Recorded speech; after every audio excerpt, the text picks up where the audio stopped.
Chapter 1099. Fog Capital. Ning Kaichen stood in the presidential suite on the top floor of the hotel. Below her was the brightly lit city. The current fog capital was no longer worthy of its name. There wasn't even smog, and one couldn't even fill their stomachs. How could it be called fog capital?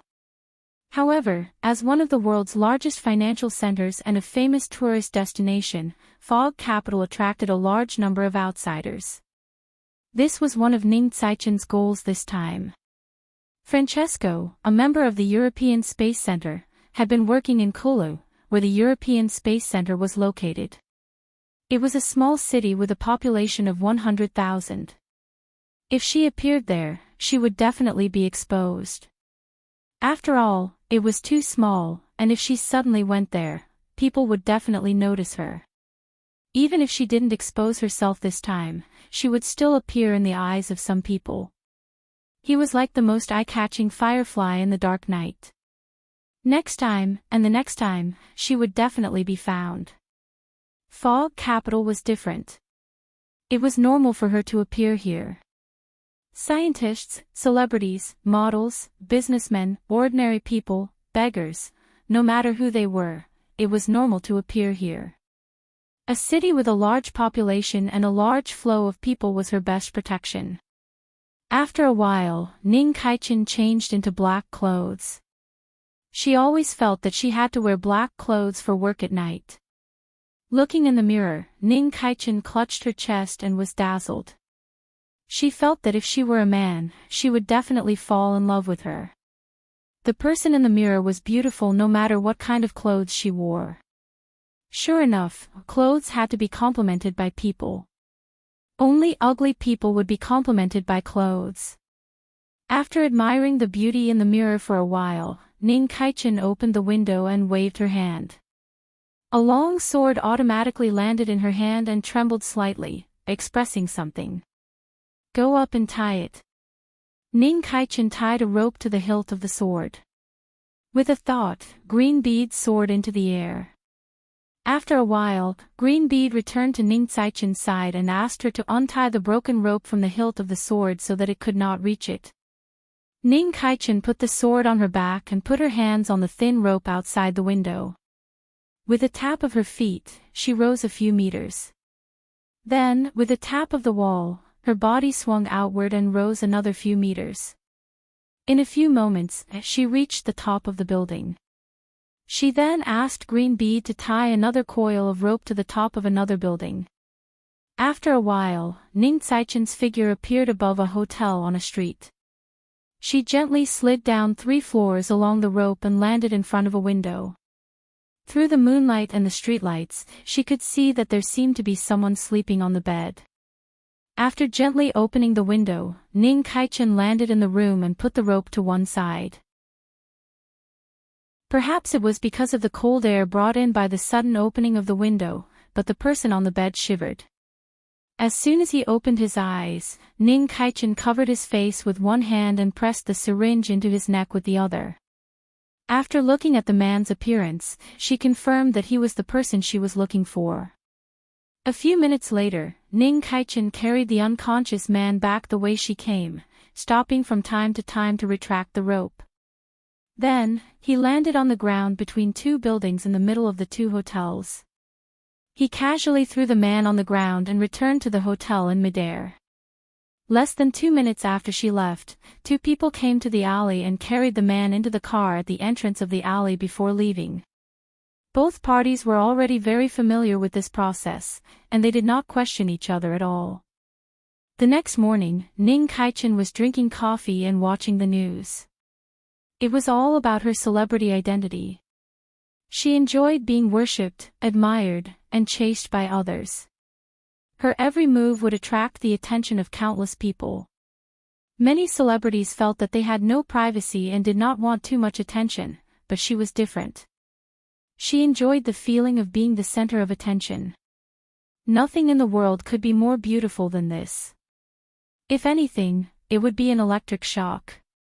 For the next 2 days, Ning Kaichen continued her journey in the fog capital. 2 days later, Ning Kaichen was ready to go to Bali. There were 2 targets there, both of which were people from the European Space Center.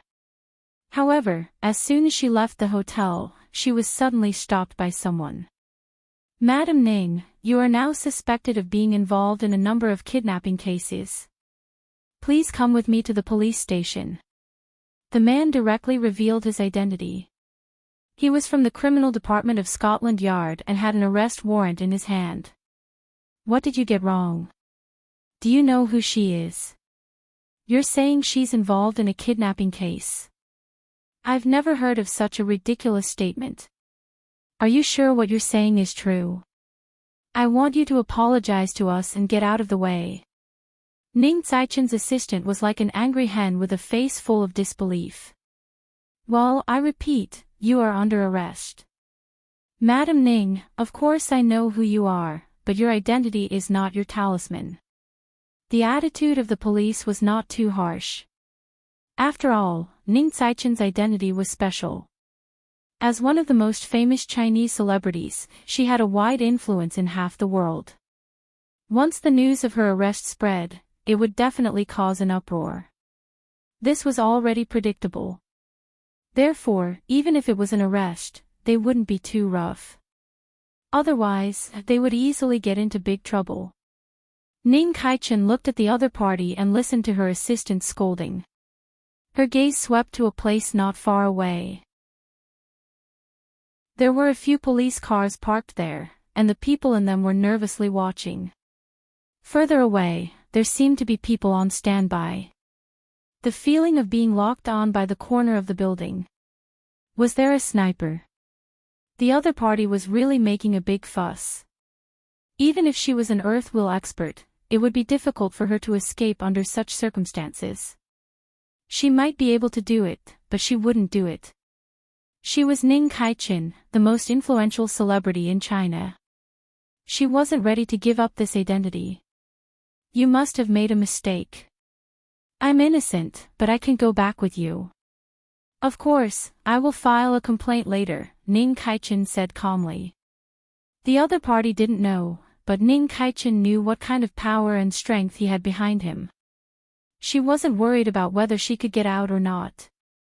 She was a little puzzled as to why the other party had found her and when she had been targeted. However, she had a premonition that this would happen sooner or later, and it wouldn't be too long. This time, Zhao Prince Consort was in a hurry. Unlike before, when he had chosen scientists of all kinds who weren't very famous, there weren't many similarities. These people were all experts in the aerospace industry. They were well known and highly valued in various countries. There were also a lot of them. Someone would definitely notice. As a result, she was more careful than before. She didn't expect to be targeted so quickly. However, what surprised her even more was that she was quickly transferred to a detention center after being arrested. The other party's motive didn't seem simple. She was transferred underground, and it would be troublesome for Green Bead to break in. Needless to say, Ning Zaichen's arrest caused a huge uproar in China.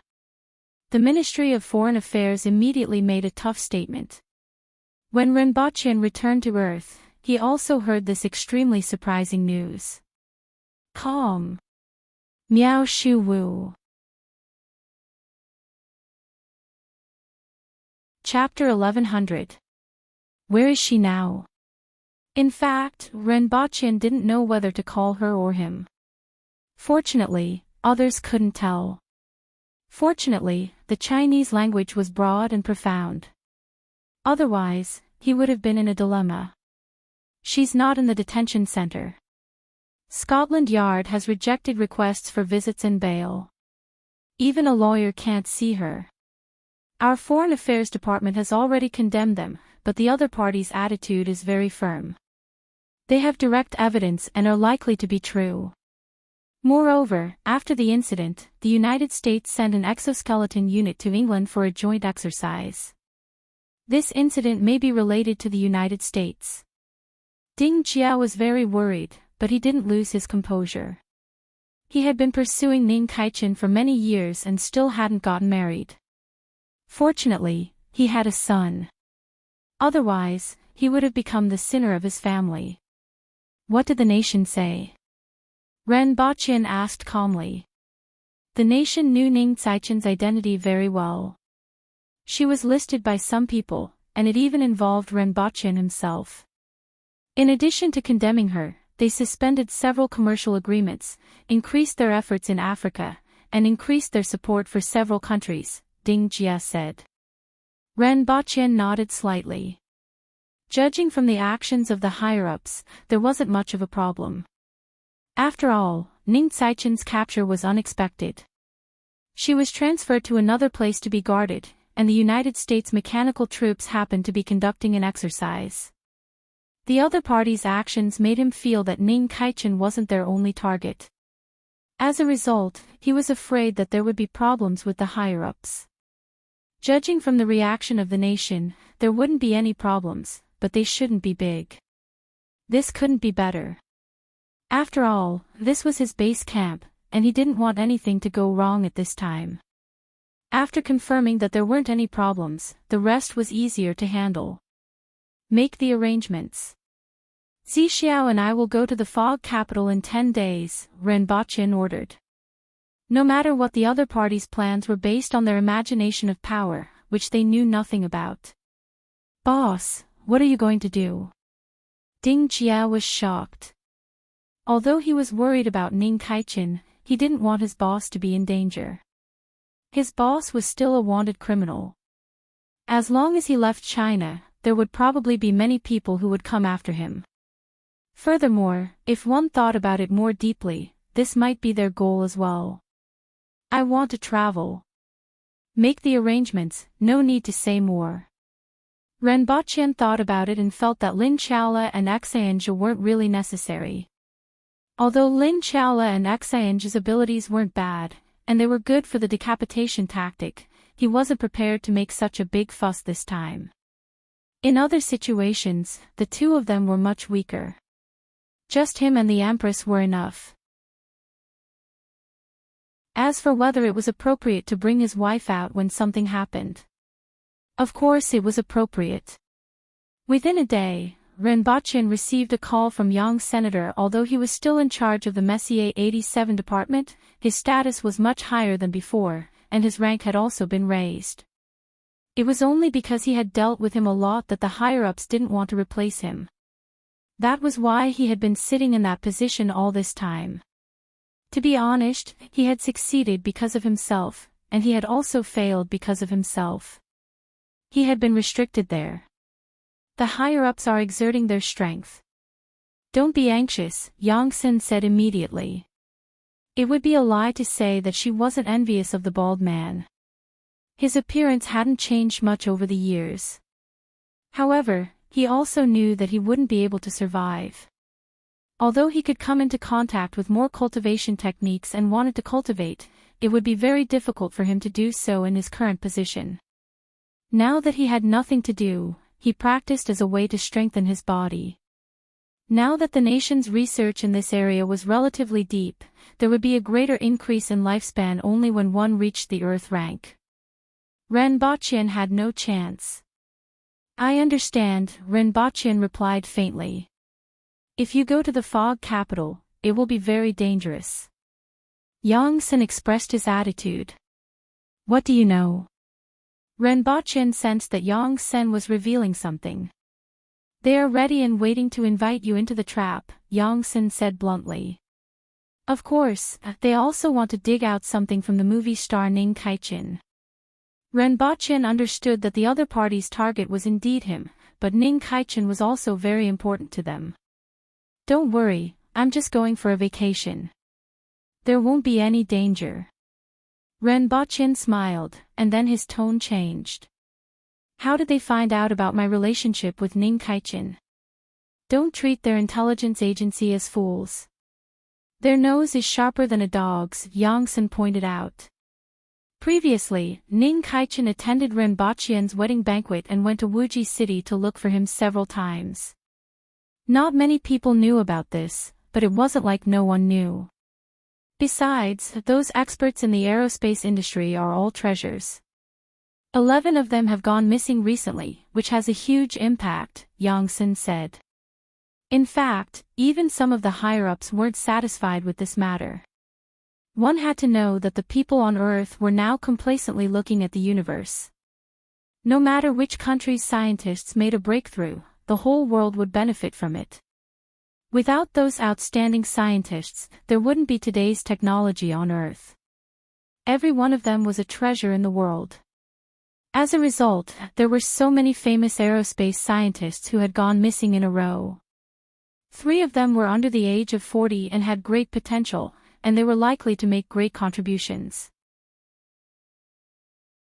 Under such circumstances, even if Rinpoche didn't take advantage of the people around him, it would still cause some people to be disgusted. Hua seems to have gotten fatter recently. The Empress looked at Hua, who was peeling the roof tiles nearby. She didn't know when her chin had become 2 layers, but her cheeks, which originally had baby fat, were now rounder. In addition, her body, which was wider than an ordinary person's, looked very eye-catching. However, the problem was that she hadn't eaten much recently. She ate less than 50 kilograms a day. Her classmates have all lost weight, Rinpoche replied. She stole other people's food to eat. Rinpoche didn't know what kind of expression to make. He remembered that Hua used to eat with the Empress, and the Empress would eat Hua's food for every meal. It had to be mentioned that Rinpoche's status in the family was quite high. In other families, it was the son, daughter, mother, cat, dog, father. In this family, it was the Empress, Rinpoche, Hua, pet. The second and third positions were rotated from time to time according to the standard of seeking death and playing around. In any case, Rinpoche was still quite full. This could be attributed to him being good at snatching food from the Empress's mouth without getting beaten up. Hua wasn't as good as her father. Later on, Hua learned to be smart and went to the imperial kitchen to get special treatment, but her appetite was only a so-so. Now that she was in kindergarten, Hua inherited the Empress's fine tradition and even surpassed her father. It was unknown whether it was because she had confirmed her position as the leader or because other people's food was exceptionally delicious. In any case, she got half of it. Now, she was the tyrant in the kindergarten. After a few months, she felt that her neck had become shorter. After all, this was his daughter. Looking at Hua, thriving every day, Rinpoche's heart was always in pain and happy. This was the complex feeling of being a parent. At night, when Hua returned to Changal Palace to sleep, Rinpoche and the Empress returned to Earth, changed their clothes, and went to Fog City. Rinpoche's eyebrows were glued to his forehead. They were the kind of sword-like eyebrows that he had been envious of for a long time. When he looked in the mirror, he looked outstanding and unrestrained. This was his own opinion. There's actually no army or police. Rinpoche was slightly surprised. He thought that the other party would be ready for battle. After all, he was still carrying a wanted order. Chapter 1101. Today, on the way back from Sanya, he had a 10-hour stopover in Shanghai for a connecting flight. He thought that excluding the check-in time, he would have 8 hours to write his story and take a nap. In the end, there was a delay. Furthermore, when he arrived, he had to wait for 40 minutes for the hotel to pick him up. It took another half an hour to go to the hotel. After eating something, he had to prepare to leave in 4 hours. Tomorrow morning, at 5 o'clock. He reckoned that there was no chance of sleeping. He was working hard to write his story. The worst thing was that he was wearing a singlet and slippers when he alighted from the plane. He was actually taking a high-class flight. Shanghai was only 10 degrees Celsius, and the bone-chilling wind made his clothes messy. His head was already starting to hurt. He reckoned that he would catch a cold. He would work hard to write his story. There would be an update in a while. The gigolo from the Empress's family was a scam this time. Currently typing. Please wait a moment. After the content has been updated, please refresh the page to receive the latest update.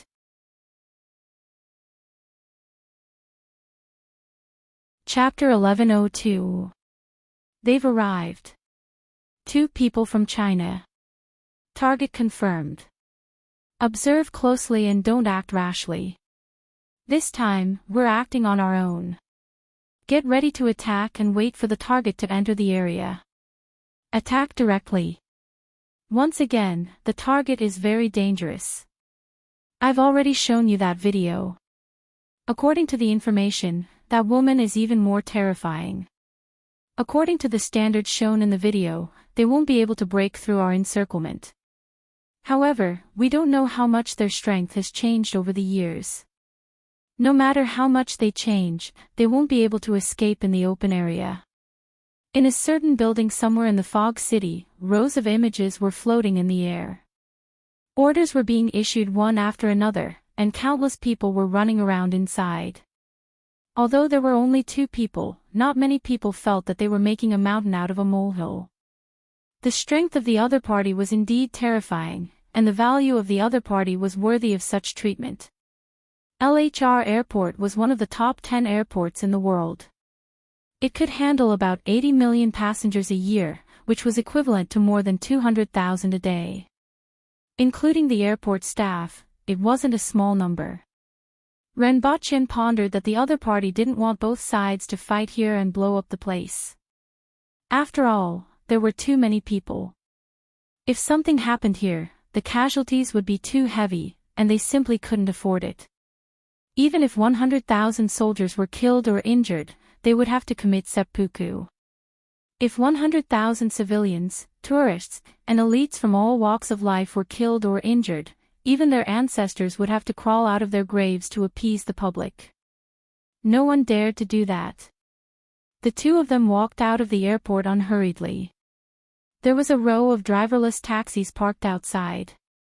Sometimes, computer control was more accurate than human control. With so many cars, the taxis were very fast and orderly. After getting into the taxi, Renbochin spoke the address in Mandarin. A 3-dimensional map of the address, a map of the surroundings, an aerial view, and detailed information appeared on the screen in front of him. He glanced at it and said, "Confirm." The taxi immediately turned away from the flow of traffic.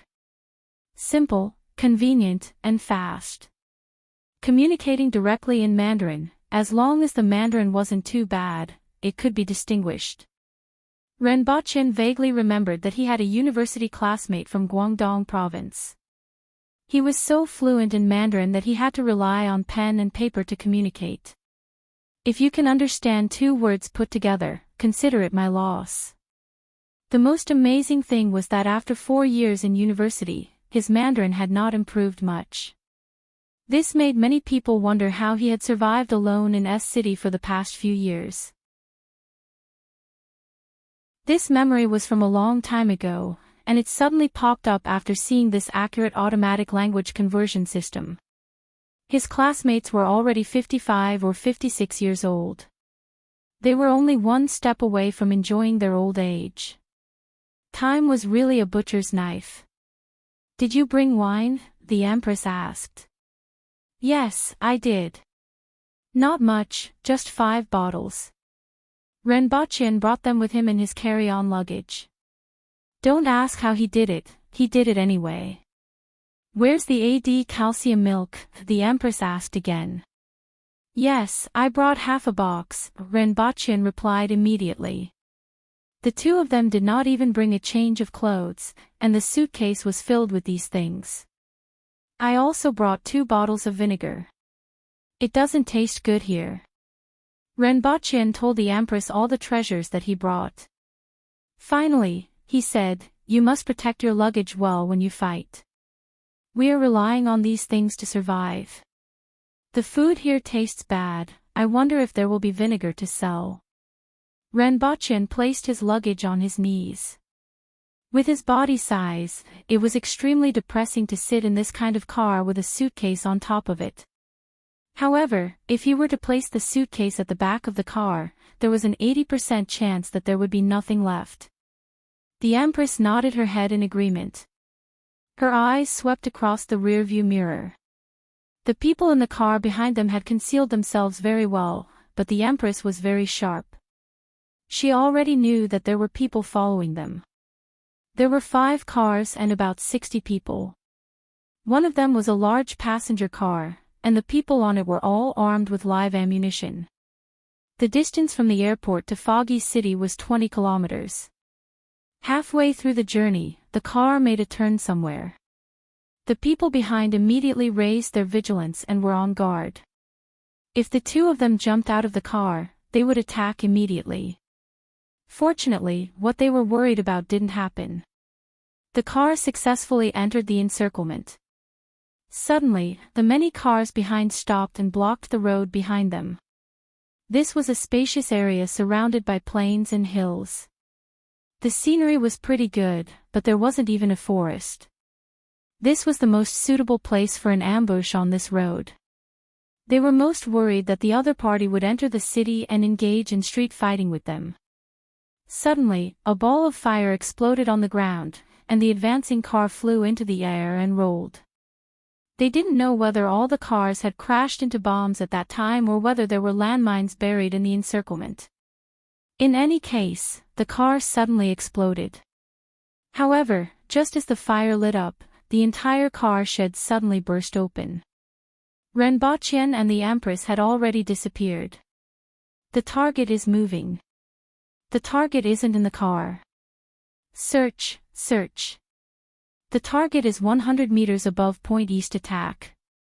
Renbachien was dragged by the Empress and floated in the air like a kite. He was still holding the suitcase in his hand. They saw that the space below, which seemed to be empty, seemed to have been torn apart. Vehicles and soldiers suddenly appeared out of thin air, forming an encirclement with the 2 of them as the center and a radius of 500 meters. Armored vehicles, bunkers, heavy machine guns, and all kinds of new firearms. There were even quite a number of people wearing metal skeletons that exposed most of their bodies and holding 2 heavy machine guns in their hands. Renbachien's eyes lit up. Was this the latest air projection technology? This thing was pretty good. He actually didn't see anything wrong with it previously. When everyone located the 2 of them, they were shocked that they actually stayed in the air. However, when they raised their heads to attack without hesitation, the Empress suddenly pulled Renbachien and crashed down. It was like a comet crashing into Earth. Before the Empress landed, she waved her palm in the air. Immediately, everyone below found it difficult to even stand and panicked. Only those soldiers with exoskeletons could barely stabilize their bodies and attack. However, this little bit of attack didn't cause any trouble for the Empress. Then, there was a loud bang. The Empress crashed straight into the middle of the crowd. Soil and gravel exploded, and even people were sent flying.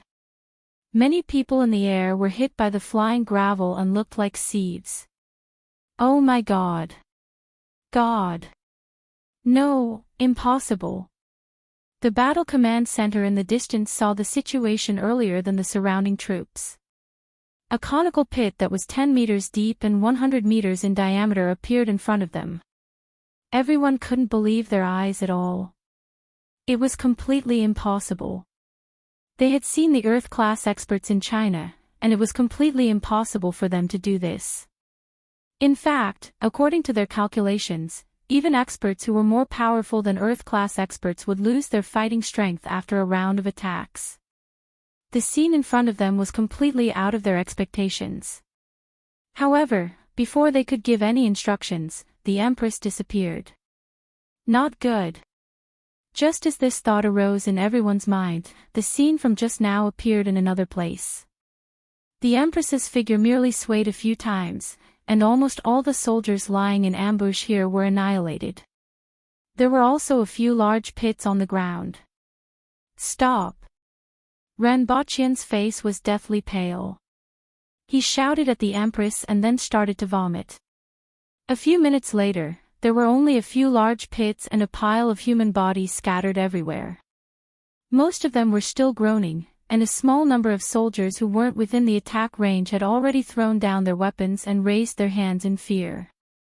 This wasn't something they could resist at all. They weren't human at all. In addition to these, there was also a pile of vomit left at the scene. The two of them had already disappeared. Calm. Miao Shu Wu.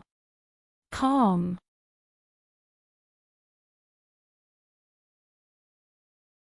Chapter 1103.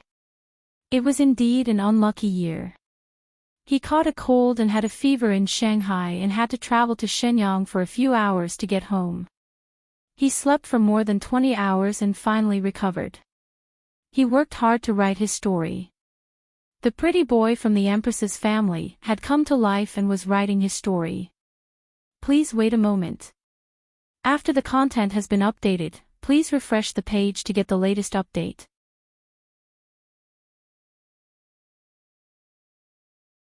Chapter 1104. What's her speed?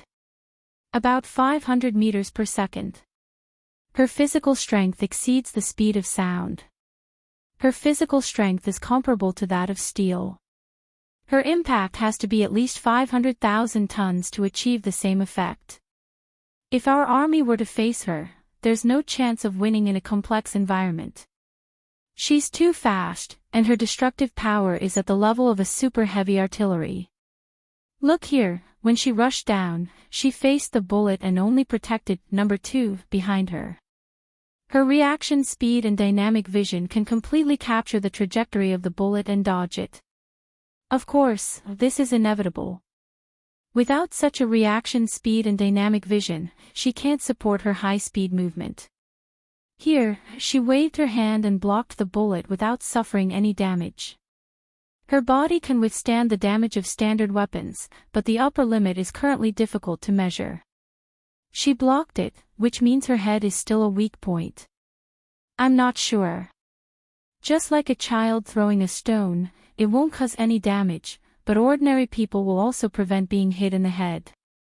Somewhere in China, in a huge space, countless people were busy analyzing everything on the screen.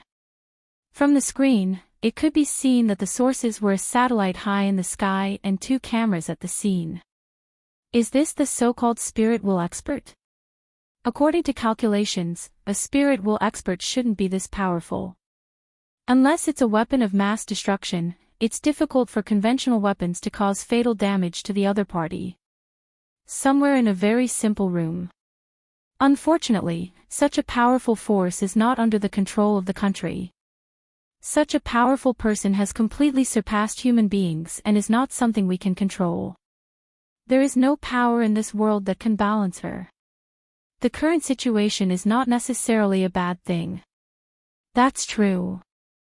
I was too greedy. I'll stick to the previous plan. I hope it won't be too big. It's not a bad thing to make a scene. An ambush had turned into a complete defeat. It was as if the enemy had no power to resist at all. Hundreds of troops were completely defeated in just a few seconds. The death toll accounted for 10%, but the injured accounted for 70%. However, what frightened them even more was that the power shown by the Empress was completely irresistible. For the first time, the Rising Sun City knew what kind of trouble it had provoked. It was completely different from what they had thought before. Have you found their location? Found it, they're in Hammersmith. They're too fast. Their target is Buckingham Palace. Quick, notify Buckingham Palace that the Queen needs to leave. Also, inform the Prime Minister. Fog Capital. The command center of this operation was in chaos, especially after the target's intentions were discovered. In fact, the situation was completely out of their control from the very beginning. What happened next was only natural. Especially after the two of them entered the city, they were completely at a loss. They could not think of a way to deal with it. He definitely wouldn't be able to beat him. The ambush circle was set up in advance. Nearly 1,000 elite troops, including a large group of exoskeleton soldiers, only lasted for a few seconds. Now that the other party had entered the city, what should they do?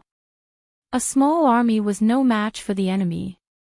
Moreover, if the Hua nation could analyze it, they could also analyze it. Ordinary weapons were completely ineffective. Unless the enemy was confined to a certain area and used large-scale destruction or weapons of mass destruction, it would be possible. However, the results were still uncertain.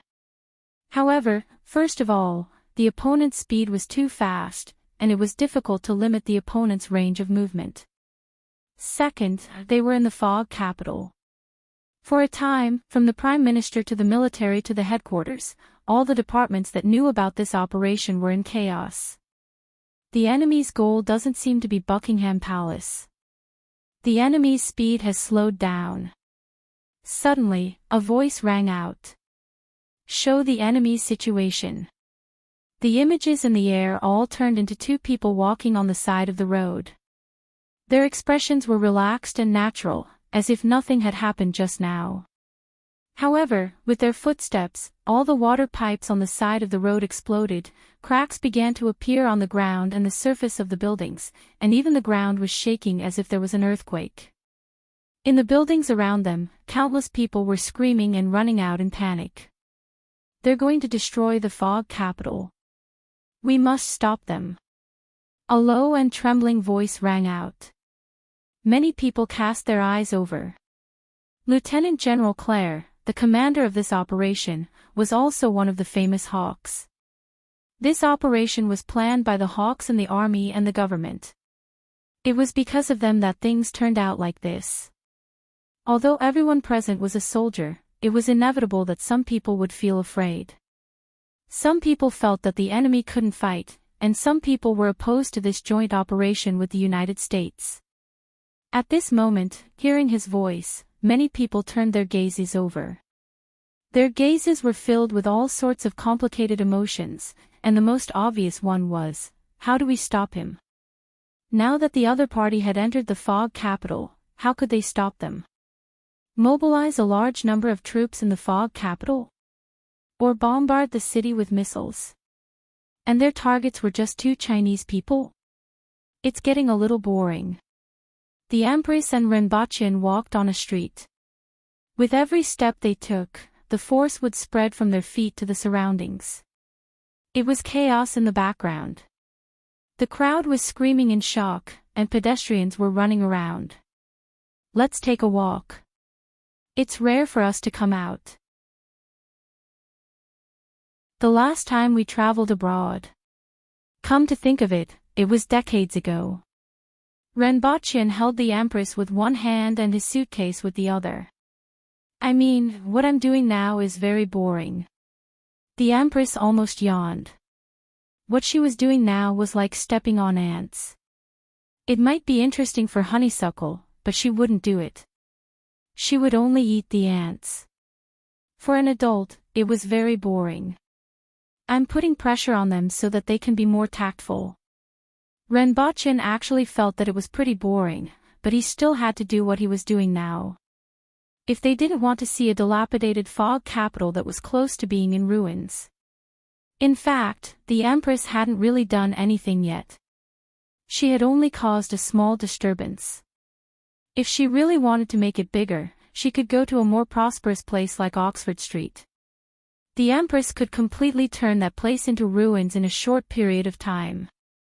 Of course, even if they didn't do this, those people would come forward and think of a way to give in. However, it would drag on a little longer, or some people who didn't know what power was would continue to court death. As for going directly to where the Queen or the Prime Minister was, it wasn't necessary.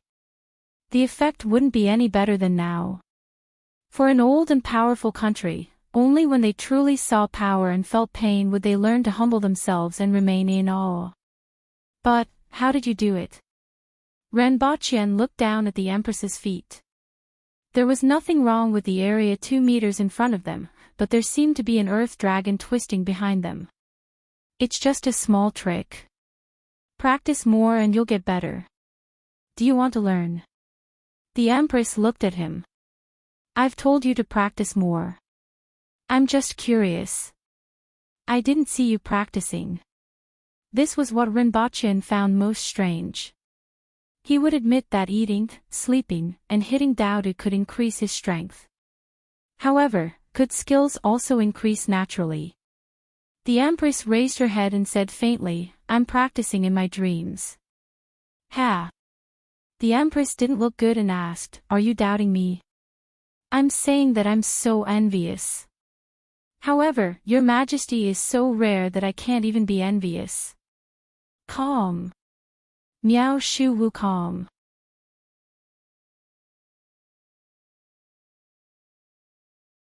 Chapter 1105. Stop them, no matter what method you use. Don't be too forceful. I don't agree. We're the empire where the sun never sets, and we can't surrender to these two people. We will become the laughingstock of the world. This isn't surrender. And what solution do you have? I request that we deploy snipers. We might be able to kill them. I object. This is playing with fire. The strength of the other party has already proven that they aren't human. We don't need to get into such big trouble. Precisely because of this, we can't let them continue to exist. Their existence is a threat to all the countries. What did the United States say? They want to continue the operation. That's impossible. We can't afford this loss. I agree with Sir Alec. Now that we have reached this point, we should try again. In various offices, the debate continued through the projection communications. Everyone felt their scalps go numb as they looked at the images displayed on the projection. This was the fog capital. If this continued, everyone would be in big trouble. No one could bear this responsibility, including the Prime Minister. All of them would be fired. They would become sinners of the rising sun city. The only debate now was how to stop them. Soon, a preliminary opinion was reached, and the Eagle faction once again gained the upper hand. For decades, the empire had been declining, and too many people wanted to change the current situation and restore its glory.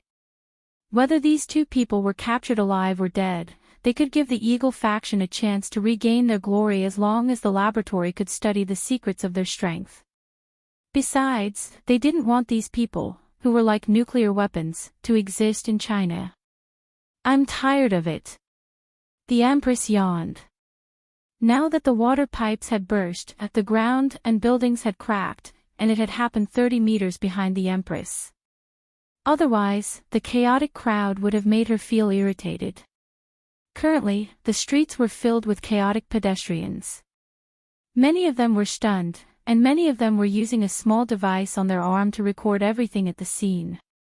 They thought that there was an earthquake and ran out in panic, but the slight tremors on the ground would soon stop. However, if someone ran in the direction of Rinpoche and the Empress or looked in that direction, they would find that this earthquake-like tremor was actually limited to a certain range and was constantly moving. It was as if there was a huge creature moving below. I'm hungry. The Empress stopped and turned to look at Rinpoche. All right, let's go eat. Rinpoche laughed. In fact, there were times when the Empress behaved like a child. Of course, it wasn't that she was childish, but that she did as she pleased. Regardless of whether it was on Earth or in Deo, she was well deserved to be at the top of the food chain. There was no reason for her to care about what others thought. She would only be more accommodating to him. They had been married for several years. Including the time they had spent on Earth, they had long passed the 7-year itch. However, there were not many changes in their relationship. They had only become more natural. It was also more natural when he hit people. Rinpoche raised his head and looked around to see if there was any place that seemed to serve good food. Although he had no expectations for the food in this country. For the Chinese, the most famous food in this country should be the stargazy pie, die with regrets. Point 1 is in position. Target detected. Point 2 is in position. Point 3, the Empress realized that someone was staring at her, but she ignored him. Until a gunshot rang out in the distance. The movement of the Empress's arm was almost invisible, and there was a long warhead in her hand. However, this was only the beginning. In an instant, the Empress's arm seemed to disappear. When it reappeared, there were 18 bullets in her hand. The bullets fell to the ground with a crash. Bullets from a sniper rifle. Renbachien looked down and immediately knew what it was. In fact, he had already sensed that he was being targeted. However, with the Empress around, he didn't need to worry. He just needed to focus on finding a place to eat. However, the Empress's face began to turn gloomy. She wanted to eat, but these people were disturbing her. I wanted to let them go first. The Empress's voice was like sub-zero ice, making people shiver. They don't appreciate it. They still don't understand your power. Renbachien took the opportunity to fan the flames and provoke the Empress's anger. This was a subconscious reaction and had nothing to do with one's character. Just take it as it is. In the next second, the Empress dragged Renbachien and disappeared. 2 seconds later, they appeared on the roof of a building. Before the sniper could react, a foot descended from the sky and stepped on his head. Following which, he was turned into minced meat.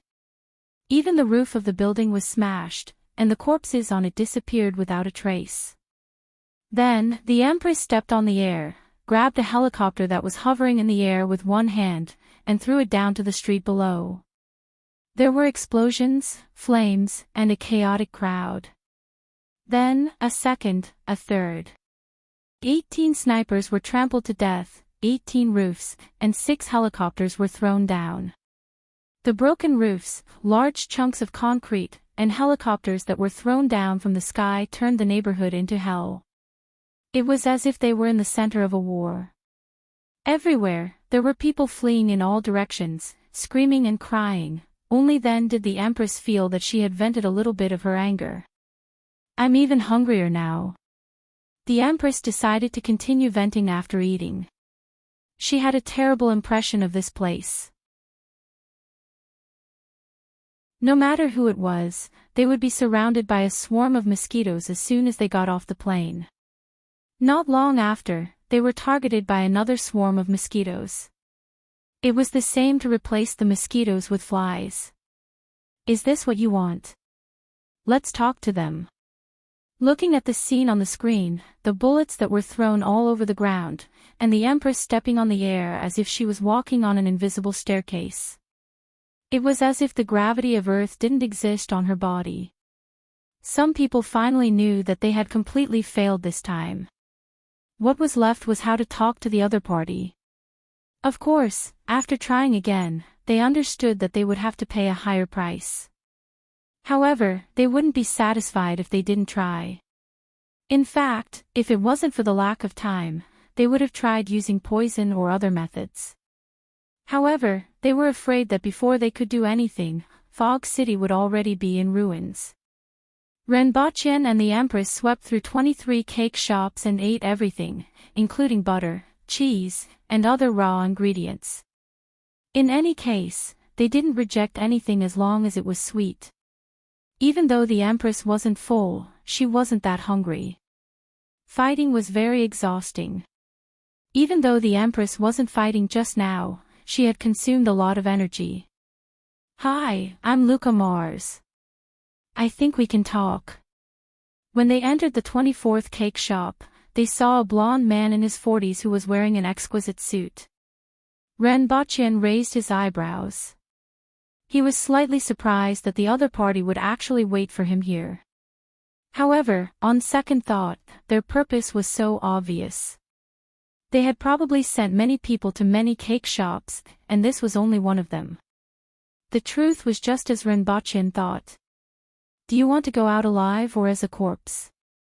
Renbochin merely glanced at him and walked past him. We can let them out. Renbochin was expressionless, but there was some ridicule in his eyes. Aren't you guys thinking too simply? Calm. Wonderful book house.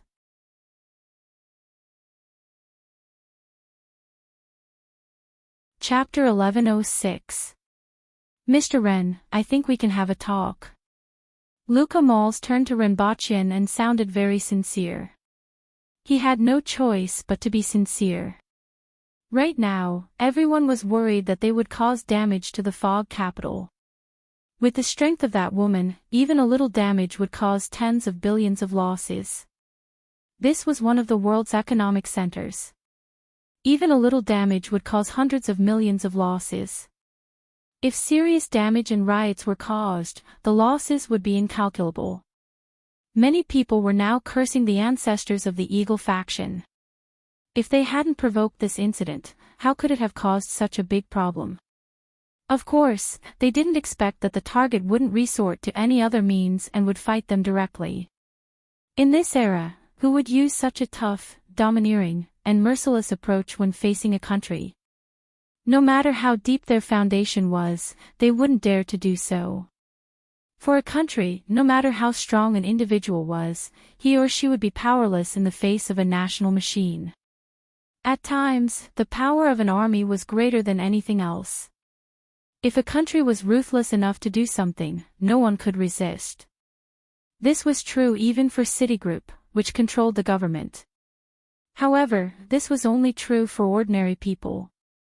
It was completely ineffective when facing the two of them.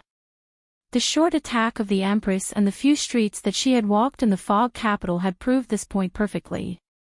This kind of strength had completely exceeded their expectations and made them completely unable to resist for a while.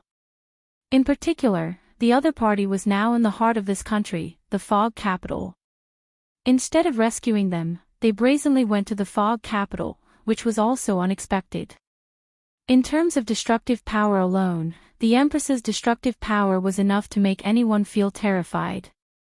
This was the current situation. The entire empire had to make peace with the two of them and give in to them. No matter how humiliating it was, they had to do so because they couldn't afford the consequences. We have some misunderstandings with the two of you. I think there's a time to clear up all misunderstandings. Why don't we both sit down and talk calmly? Both of you must have come to our country this time to do something, right? Maybe we can help, Luca Malls continued. His words directly pointed out the purpose of Renbochin and the Empress's visit. They wanted to use this opportunity to sit down and talk. At this moment, the Empress waved her hand and said, I want all the cakes. When it came to desserts, the Empress was never picky. She never picked one dessert or didn't want one dessert. Instead, she just bought everything. Yours truly. All mine. Don't disturb me while I'm eating, the Empress said as she found a place to sit down. Her eyes were filled with anticipation. Although Renbochin said that the food here wasn't delicious, the desserts were still pretty good. Renbochin simply sat at another table to avoid disturbing the Empress's eating mood. You can't make the decision, Renbochin replied. He wasn't prepared to let them off easily, nor was he prepared to make peace so easily. Madame Ning also has some other conditions that aren't too excessive. I think I can make some promises. Can I sit down? Luca Mars smiled. The higher-ups had already given him some authority. What he needed to do was to minimize his losses as much as possible within the scope of his authority. If the other party could take out what the higher-ups wanted, he would be willing to pay even more. Moreover, he also believed that the other party would make a wise choice. No matter how strong they were still facing a country. Even if they had grasped the sore spot, it was only temporary. Renbochin grinned. There was an indescribable meaning in his smile. It seemed to be sarcasm, but there was also some other meaning. This kind of smile on this fierce face was exceptionally uncomfortable. Luca Mars also knew what the other party meant. It was indeed humiliating for a country, one of the most powerful in the world, to actually give in to an individual. Furthermore, the other party had the right to be proud. However, this wasn't important at this moment. I can sell you some things, Renbochin said with an indescribable smile. Luca Mars was shocked when he heard this. Then, he was overjoyed. He didn't expect this to be the first thing the other party said. Could it be that he had gained more this time? If he could really get what the country wanted from Renbochin, it would be worth it no matter what the other party wanted. He didn't doubt that Renbochin had something important in his hands. By now, he had already found out that the martial arts of China were likely to originate from him. Furthermore, he knew a thing or two about the strength of the experts in China. They couldn't be compared to that woman. It was like the difference between an ant and an elephant. It could be seen that the other party had the most precious thing in his hands, enough to make anyone and any country drool. However, he still had some doubts in his heart. Why did the other party skip this conflict and directly talk about a deal? Normal people wouldn't talk like this. There seemed to be something wrong here. As I said before, we have a little misunderstanding, but this isn't important. We can completely compensate you, Mr. Ren. Since Mr. Ren has other ideas, that couldn't be better. Please speak. How much is that building worth? Renbochin suddenly raised his hand and pointed to a building in the distance. Although the building wasn't a landmark, it was the tallest building that could be seen from this angle. Luca Mars knew which building Renbochin was talking about at a glance. He was a little confused, but he still said, the HSYY building, 37 stories high, covers an area of. The current market price is about £180 million. How about I sell it to you? It only costs 150 million, Renbochin said. Luca Mars was slightly stunned. Didn't that building belong to the HSYY insurance company? He thought that the other party wanted to buy it. Renbochin calmly explained, that building, including the company and employees in it, is worth far more than 180 million, right? If that building suddenly collapses, I'm afraid the loss will be far more than that. Why don't you buy it? I can guarantee that the building will be fine. You will spend less money and save a lot of losses. This can be considered the best of both worlds. Isn't it a good deal? Luca Mars's pupils shrank, and his eyes widened in shock. Was the other party threatening him? Or was it a blatant threat? It was like someone telling you that your house was worth 1 million. If you paid 500,000, I wouldn't blow your house up. Furthermore, the target of the threat was a country. The other party was simply too daring. Luca Mars's expression changed a few times, and he forced a smile. Mr. Ren, we are very sincere. I am also very sincere. Renbochin smiled to show that he was very kind and sincere in making a deal with the other party. The foggy city is very big and there are many buildings. It's too troublesome to trade one by one. Can we change the method and trade a street? Or a district? If you want, we can trade the entire foggy city. We can even expand to the whole of the rising sun city. Calm. Miao Shu Wu.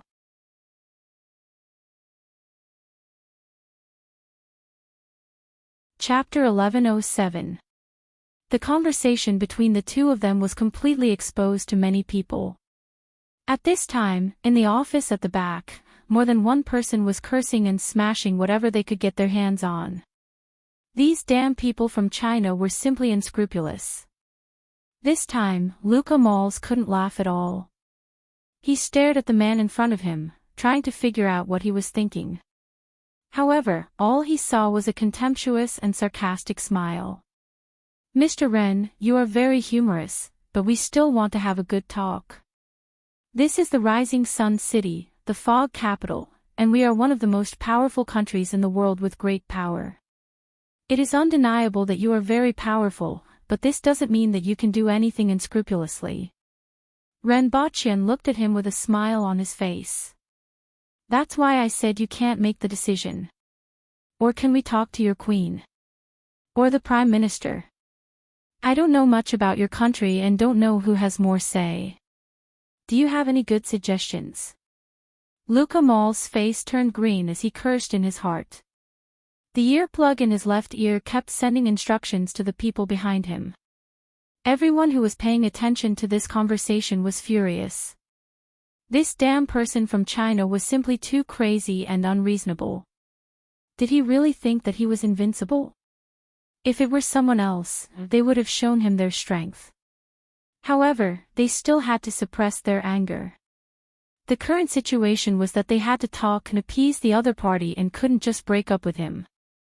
I think I can be a representative and make some promises. Why don't you listen to our conditions? Not interested. Renbochin spread his hands and didn't look like he was going to make peace. In any case, he was here to cause trouble. Although the Empress was powerful in the past, she couldn't be reckless. Now, she was completely unscrupulous. If she had the ability, she could throw missiles and nuclear bombs at the fog capital. Other than that, there was no threat at all. Furthermore, he could return to Dayo at any time and come again in half a month. Don't you care about Madame Ning's safety at all? At this time, Luca Malls wasn't the only one talking to Renbochin. There were many people behind him who were analyzing the situation. There were experts in China, psychology, and many other think tanks. After all, this was a nation that could mobilize large amounts of resources at any time. At this moment, a group of people was analyzing his expressions and words to analyze his character, thoughts, and other aspects. Although Renbochin was very tough at the moment, according to their analysis, his ultimate goal was to negotiate peace. This could be seen from the fact that even though he and the Empress destroyed 5 streets, they didn't cause too much damage or casualties. With the strength they had displayed before, if they wanted to, they could have caused much more damage. It would not be a problem to destroy a building. Therefore, his current toughness was only for the sake of better negotiation in the future. The problem now was how to bring the topic back on track. Renbochin extended a finger and said, "You can only threaten me with one person." Then, he revealed a sinister smile on his face. "And I can use the entire fog capital to threaten you." When he said this, Renbochin thought of a sentence, "All of you are already surrounded by me." That was what he was doing now. In fact, all of you have been kidnapped by the Empress alone. The expressions of the people who were watching through the screen changed. It had to be said that the feeling of a city and a country being threatened by a single person was terrible. Such a joke actually happened to them. Following this, Luca Malls kept trying to bring the topic back on track, but Renbochin was stubborn and didn't buy it at all. When the Empress was almost done eating everything, Renbochin smiled and left the cake shop with the Empress. When Luca Malls chased after them, they had already disappeared. In just a few minutes, they appeared directly in one of the most famous areas of the fog capital, Oxford Street, which attracted tens of millions of tourists every year. Naturally, Renbochin didn't know where this place was. To be honest, he didn't study this country much before coming here. In his opinion, as long as the other party didn't throw a nuclear bomb at his head, he didn't care. If there was really a warrior who dared to throw a nuclear bomb at his head, it would be impossible. Secondly, he and the Empress could leave at any time. Renbochin just felt that this place was more lively. With the appearance of the two of them, everyone in the Empire felt like their heads were about to explode. Then, like a moving earth dragon, wherever the two of them went, the ground and buildings trembled. Cracks appeared on the buildings and the ground, water pipes exploded, and glass shattered. It was as if a natural disaster had occurred. Countless people fled from the buildings on both sides, screaming and panicking everywhere. It was like the end of the world. Seeing this scene, everyone in the Empire felt their scalps go numb. This was really like a walking natural disaster that was completely unstoppable. The destructive power and threat were too great. At this time, even many of the Eagle faction regretted provoking these two lunatics. Countless emergency communications were sent out from various offices and connected to the other side of the ocean. It's a big deal. An old man sat in his office and looked at everything that was happening on the other side of the ocean. He sighed slightly. This was the power of a super expert. Those guys have given in and want us to help persuade them. We have made concessions in many areas and can talk in detail after persuading them to stop. They can't wait now, an old man said with a smile while drinking tea. This time, we have benefited from it and picked up a bargain. The two of them looked like they were watching a good show. They were only missing melon seeds, watermelon, and drinks. However, it was almost the same now. They were missing fruits, tea, and a pot of wine. Then, they would be the perfect spectators. The damage is greater than I expected. An old man sighed slightly. I thought that such power was temporary, but I didn't expect it to be so effortless. Anyone would have to find a way to stop them. After thinking for a while, he said, "Indeed, we can't go too far. After all, peace is the mainstream. However, it's not easy to take advantage of them. They have to be willing to let go first. Can you contact them now?" "I can't. The people from the embassy are already approaching. At most, they can just show their faces and express the country's intentions. As for what they do, it's up to them." The two of them had only walked half a street when countless riot police appeared in front of them. Several men in suits stopped in front of them and said, "Please stop for a moment. The Prime Minister is rushing over and wants to talk to you face to face." At this moment, both the royal family and the Prime Minister couldn't sit still anymore. They had to stop the two of them even if it meant risking their lives to appear in front of them. Renbochin grinned and pulled the Empress. The two of them disappeared again, leaving only Yao Yao's words, "Have you decided to buy this city?" The people from the Empire of the Unsetting Sun saw this scene and frantically searched for the whereabouts of the two of them. In just 10 minutes, the fog capital had lost at least a few billion yuan, causing a huge panic. This time, the panic caused was even more serious than in the west of the fog capital. If they continued to cause trouble, the consequences would be unimaginable. A few minutes later, the two of them appeared in the financial city. There were many banks, stock exchanges, gold markets, and other financial institutions gathered here. Calm. Miao Shu Wu.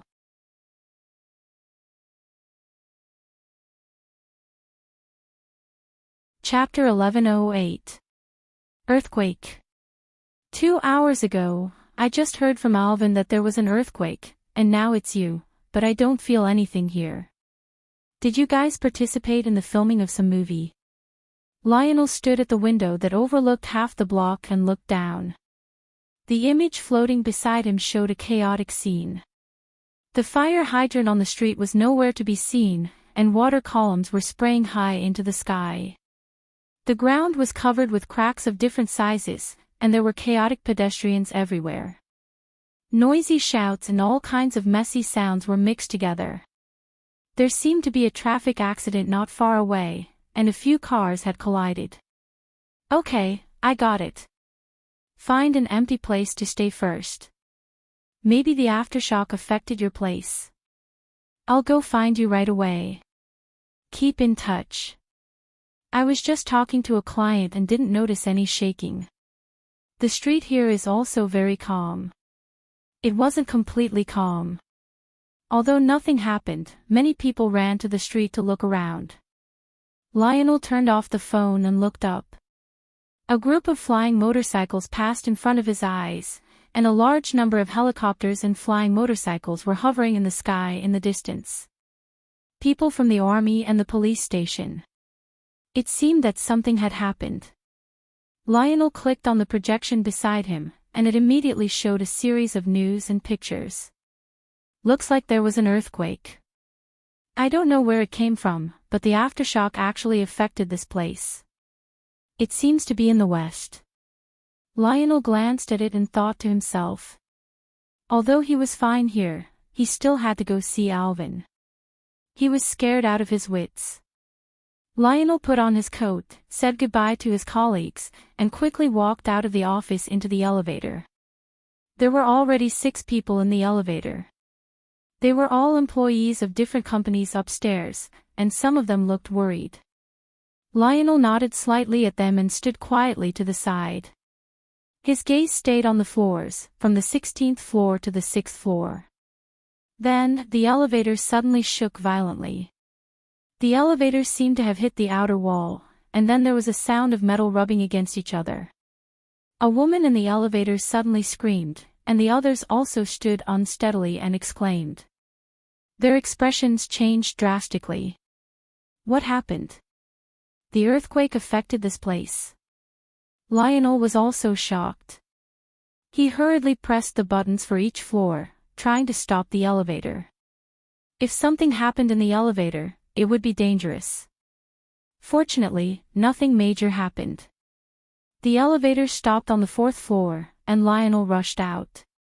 He almost collided with the crowd that was running out of the office.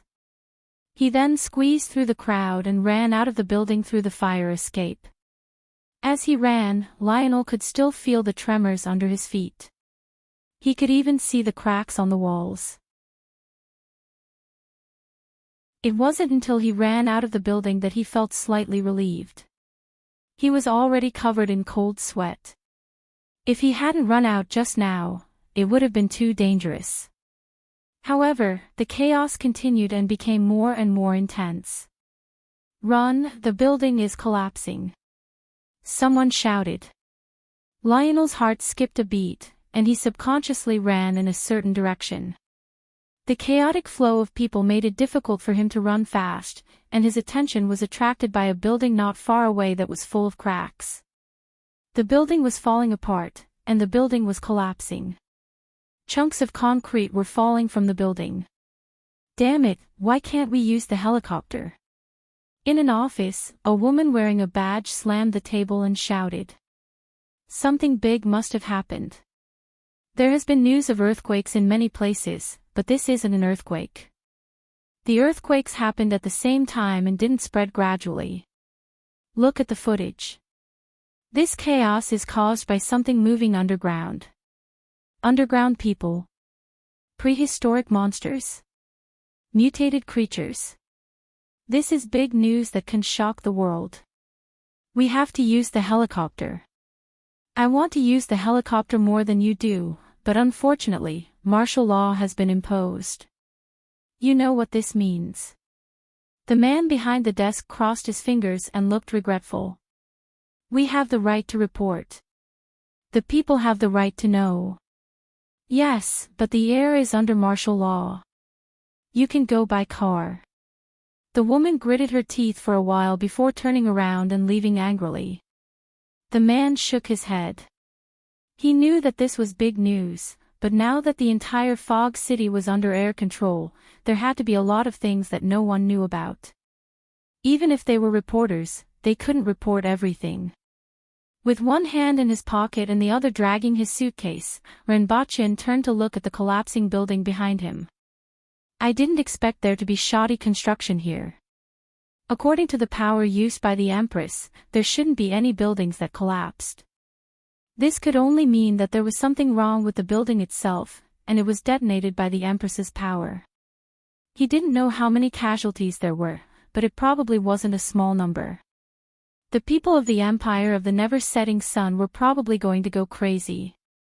Renbachin didn't stop walking as he pondered.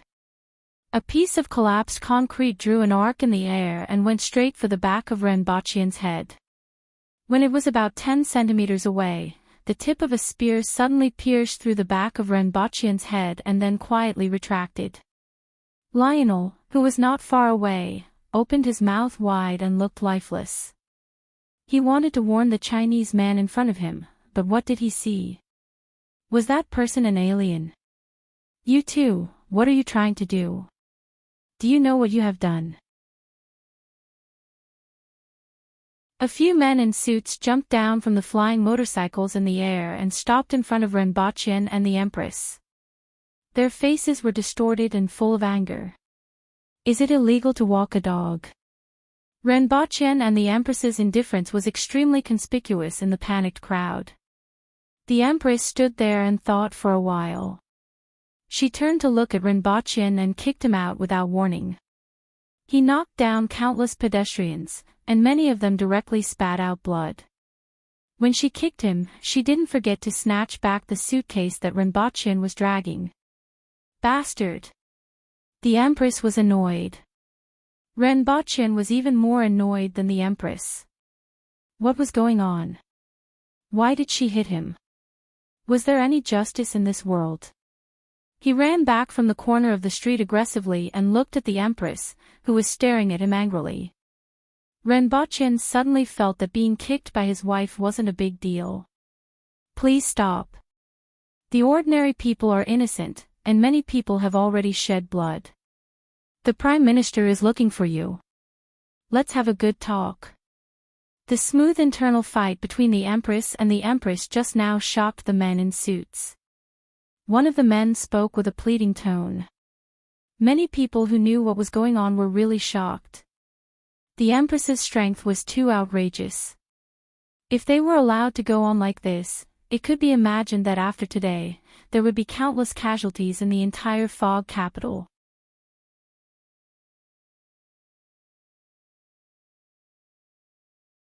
Chapter 1109. Liang Qing, who was 48 years old, looked like he was in his early 30s at this time. Sitting in the flying car, looking down the window, he could see the chaotic crowd and the cracked ground below. He was thinking about the two people he was going to see in a while. Number 1, the Empress. Number 2, the gate. He had heard of these two people when he was young. At that time, he was still in Shanghai and had just started working. The old man at home only said one sentence: don't provoke them, hide from them. With his family background, he actually had to hide from them. At that time, he was quite unconvinced. Later, when he learned what these two people had done, he was somewhat glad that he was young and aggressive at that time, but he didn't meet them. Otherwise, the unlucky ones would definitely not be them. Two people who regarded human life as worthless grass. If the strength of an Earth-level expert was at the top of the sky, then they were the sky. In this era of technology, no one could match their personal strength. The entire base of the United States was turned upside down by one person, and the other person was even stronger. Inhumanly strong. Looking at the chaos on the streets below, the other party hadn't even made a move yet. It was unknown what means they used to cause such great damage in the city. It was simply a walking nuclear bomb. It was a big killing weapon wherever it was placed. Ambassador, they have stopped. Shall we rush there now? A military officer with a heroic appearance beside him asked after receiving the message from the communicator. Liang Qing softly responded. He had come for this matter. The Rising Sun City admitted defeat, but the other party didn't want to let them go so easily. But it was not a good thing to continue like this. Now that they had stopped, it seemed that they could talk. One person against a country. Liang Qing whispered. The military officer deeply agreed. The military officer of the embassy was also a master, and he had always been a little arrogant. But after seeing what happened today, that arrogance had long disappeared. There was always someone better than you. This sentence was not appropriate. It could be said that there was always someone better than you. There was always someone better than you in the world. Just what he saw now, the masters in the country who had eyes on the top of their heads could not be compared with these two people. They were simply not the same species. Shattering a wall with a punch and shattering a piece of ground with a stomp of a few meters was not impossible, but that was the extent of it. But the other party didn't do anything at all. They just walked past, and there was not a piece of intact space behind them. If he hadn't seen it with his own eyes today, he wouldn't have believed that such power existed in the world. The people of the Rising Sun City did not believe it either. Then, he summoned 2 demon gods over. Harold Belfort looked at the 2 people in front of him, sitting on the bench as if he was basking in the sun, his face calm and indifferent. The man was in his 30s, bald, and had an ordinary appearance. The 2 eyebrows on his face were very strange. One was on top, and the other was on the bottom. They were obviously fake. No matter how one looked at it, there was a fierce look on his face. The woman was in her 20s and dressed in red. Her face was very three-dimensional in the eyes of Westerners. Her long and narrow eyes were filled with coldness. When she looked at people, it was as if she was looking at ants. However, their ages could not be determined. 20 to 30 years ago, the 2 of them already looked like this.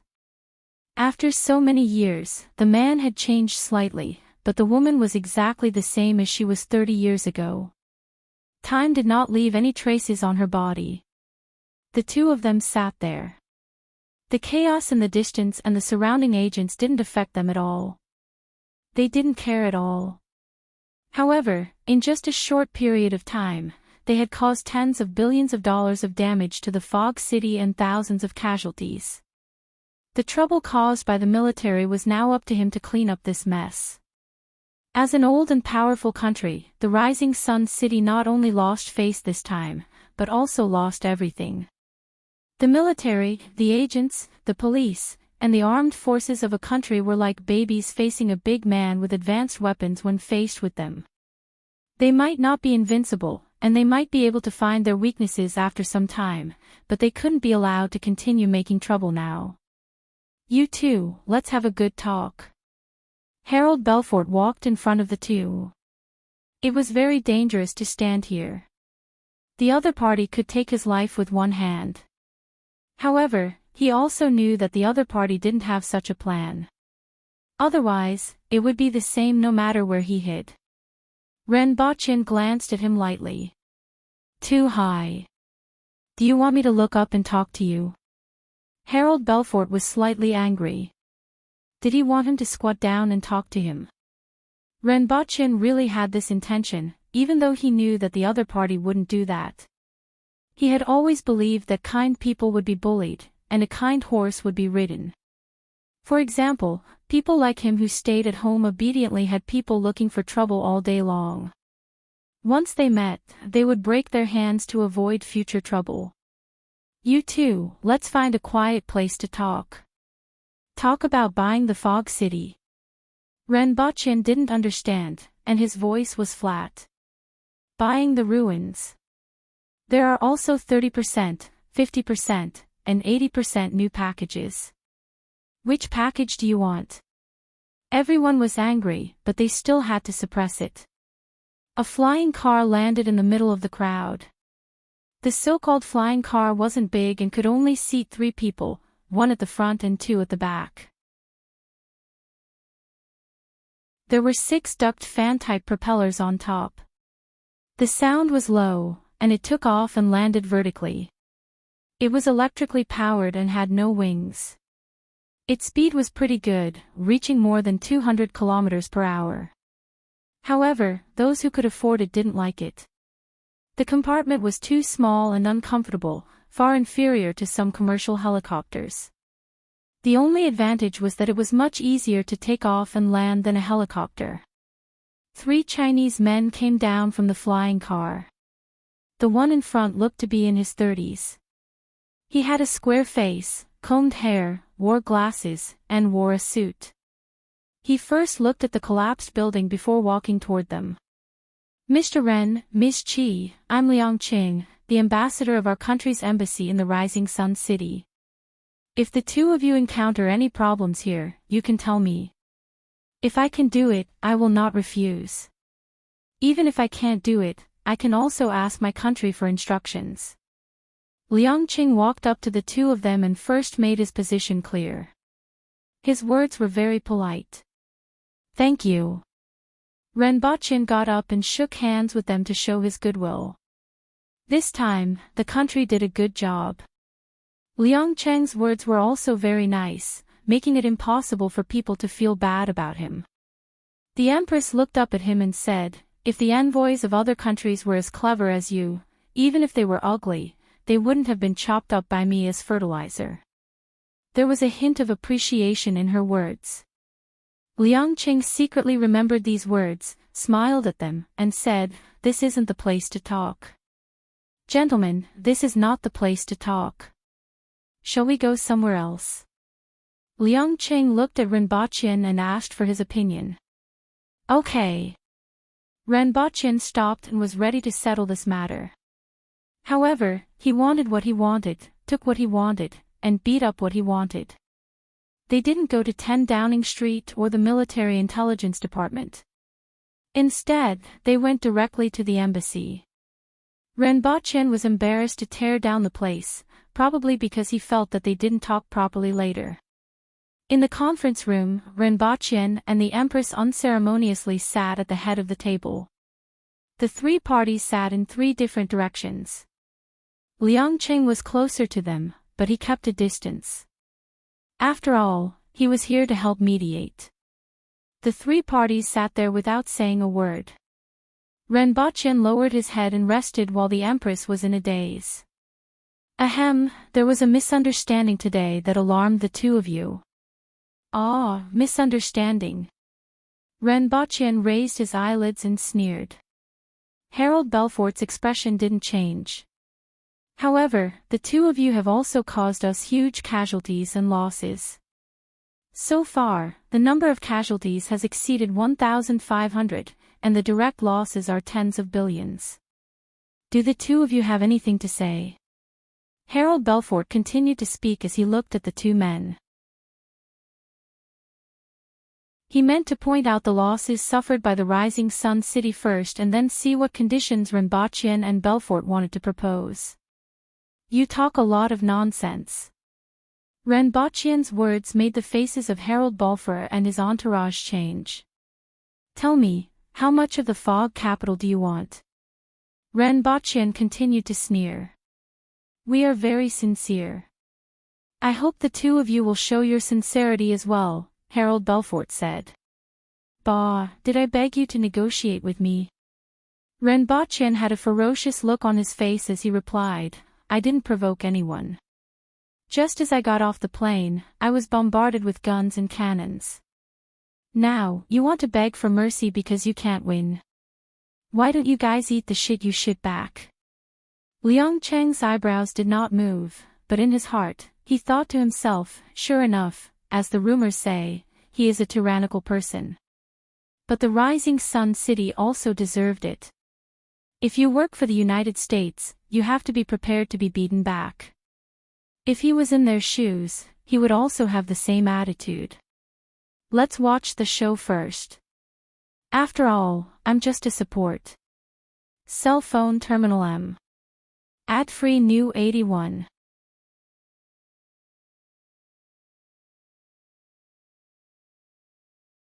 Chapter 11:10. Renbochin's merciless words made the faces of the people of the Empire of the Unsetting Sun turn red and blue veins pop out.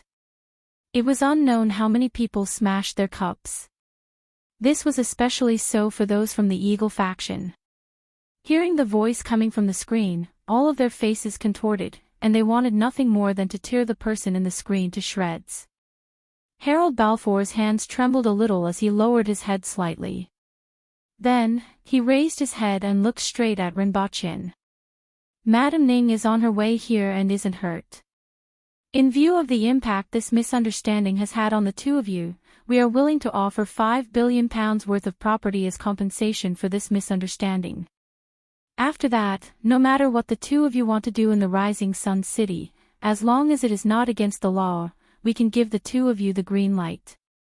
The 2 of you will not be disturbed again."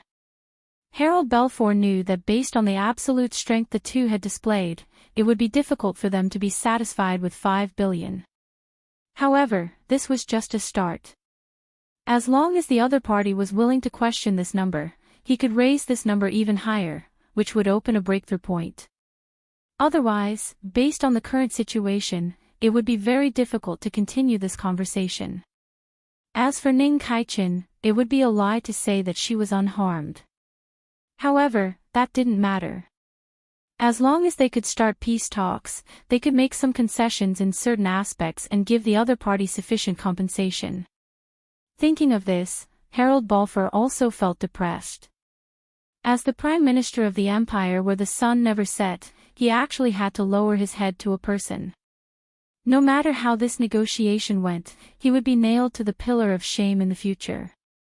Fortunately, although the matter had caused a huge ruckus, there were not many people who truly knew the situation. For the next 2 hours, Renbochin mocked and ridiculed the Prime Minister. After all, it wasn't often that he scolded the Prime Minister. With Liang Cheng's occasional interruptions, the two sides finally entered into peace talks. After all, Renbochin didn't come here to create trouble. As for the price, Renbochin didn't care about money at all. He still needed some technological information and talents. Renbochin was prepared to peel off a layer of skin from the other party. For example, he was very interested in the equipment that could change the environment and hide one's whereabouts. The two sides entered the peace talks, but on the other side of the ocean, a group of people was still busy. In one of the offices, images were floating in the air. Behind each image was a man in a suit or military uniform. The Empire of the Unsetting Sun has made peace with those two people. Withdraw the troops that were sent out to put on a show. You've all seen the specific situation. This kind of strength shouldn't belong to humans. The existence of these two people has already affected the balance and stability of the world. I suggest we give up on capturing them and focus on eliminating them. The army doesn't pose much of a threat to them. If we act rashly and fail to eliminate the enemy, we'll definitely invite trouble for ourselves. Even if we don't do anything, this matter is related to us. There's no way they don't know that we are already enemies. Rather than letting them have the initiative, it's better to take it into our own hands. In reality, the Empire of the Unsetting Sun is holding back. The other party is located in the Fog City, so it's impossible for them to use weapons that can cause great damage. If they appear in Gotham City or Washington Manor, we will be like the Empire where the sun never sets, unable to do anything to them. This is too dangerous. I suggest we launch a surprise attack on their way back. No one will be able to escape from an altitude of 10,000 meters. I suggest using space-based and nuclear weapons. Do you want to start a new war? They are too dangerous. Their existence is a huge threat to the entire world. Since he couldn't obtain them, he had to destroy them. It's just that they rarely appear in front of people. We are powerless in China, but this is an opportunity. As long as they are eliminated, the impact can be eliminated through political means and some economic concessions. Can space-based weapons destroy them? The destructive power is sufficient. Their attack speed is close to the speed of light and can't be avoided. Tens of millions of watts of power can instantly create a temperature of thousands of degrees that can even melt steel. They are in the plane, so we can't attack them immediately. The first thing we can damage is the outer shell of the plane, which gives them a chance to escape. That woman has the ability to move quickly in the air. If we miss, it will be difficult for us to aim at her again.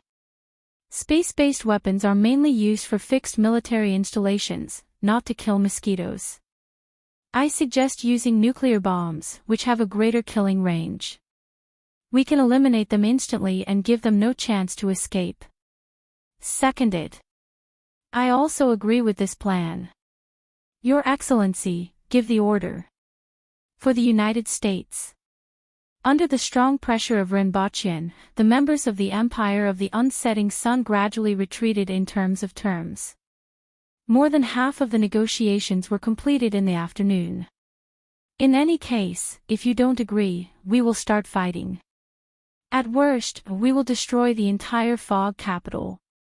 If you have the ability, do you want to throw a nuclear bomb at your own head? As long as we want to, the royal family and senior officials of the Empire of the Unsetting Sun won't be able to escape. Unless they hide like a mouse in a place that no one knows, no matter how strong their defense is, it will be useless. At that time, the entire country will collapse. The people of the Empire of the Unsetting Sun felt bitter and indescribable.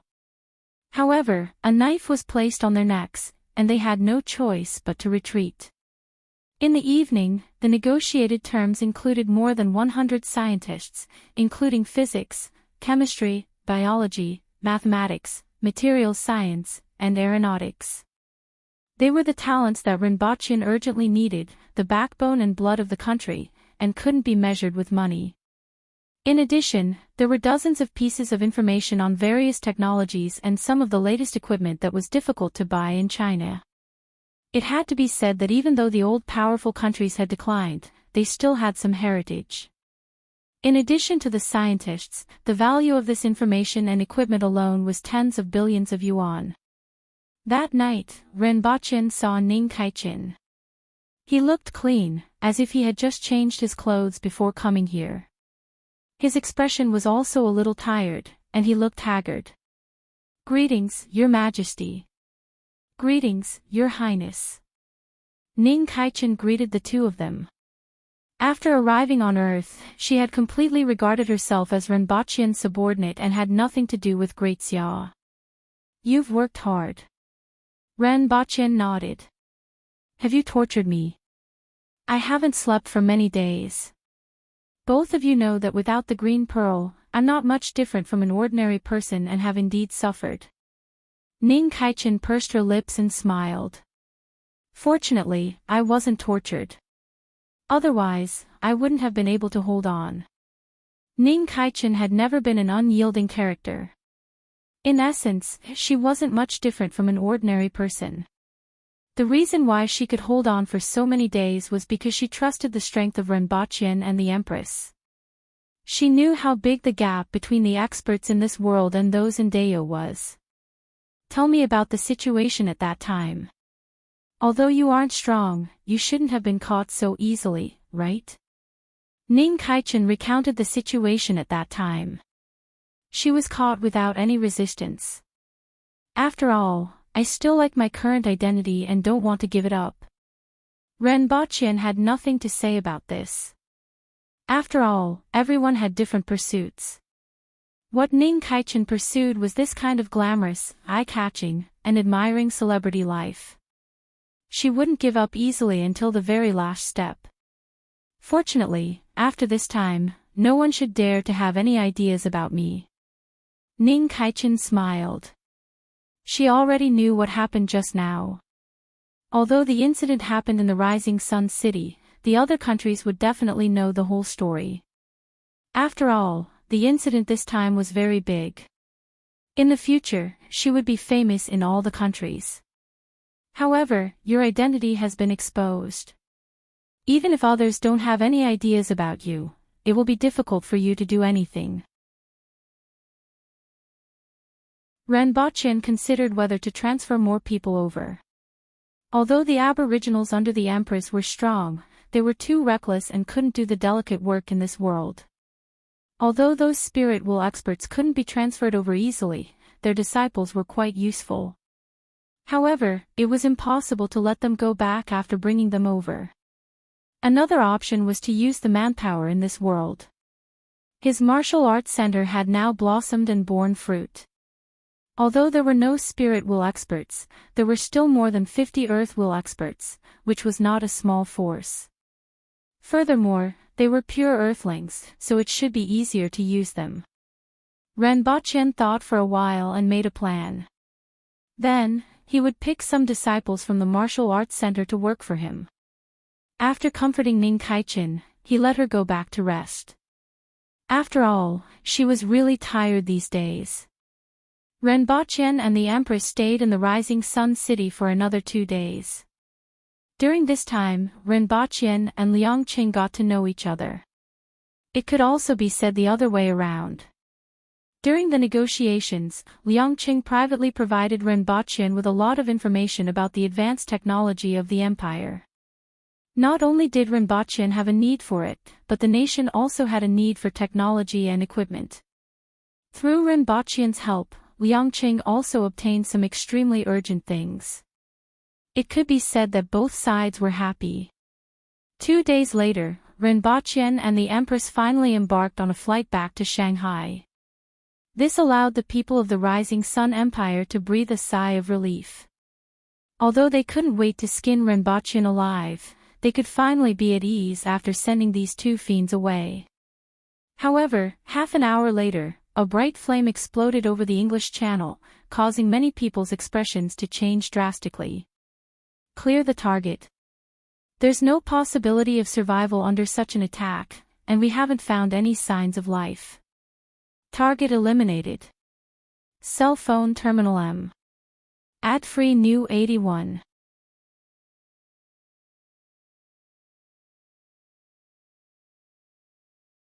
Chapter 11:11. The Empire of the Unsetting Sun. Harold Belfort was shocked when he received the news. Who did this?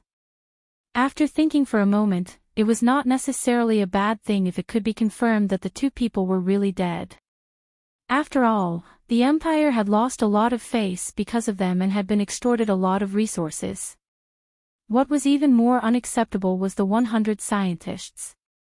If they were really dead, then there would be a lot of wrangling. But even the army could not do anything to those two people. Were they really dead this time? Harold Belfort sat for a long time. His first order was to find out who did it. He did not give such an order. Who was it? Hua Nation. How is this possible? How could this happen? The hands of an old man who had just received the news trembled and the cup fell to the ground. In terms of power, the yield is no less than 10,000 tons. However, no signs of missile launch were detected.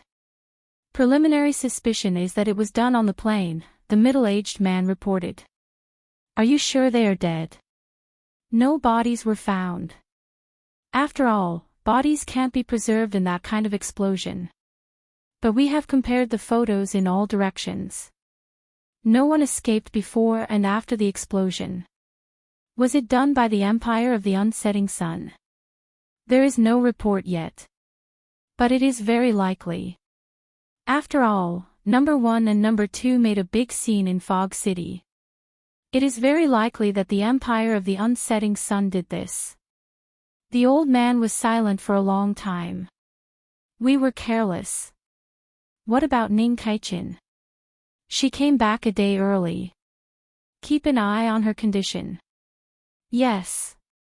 Sir, Elder Huang's call, should I answer it? Answer it.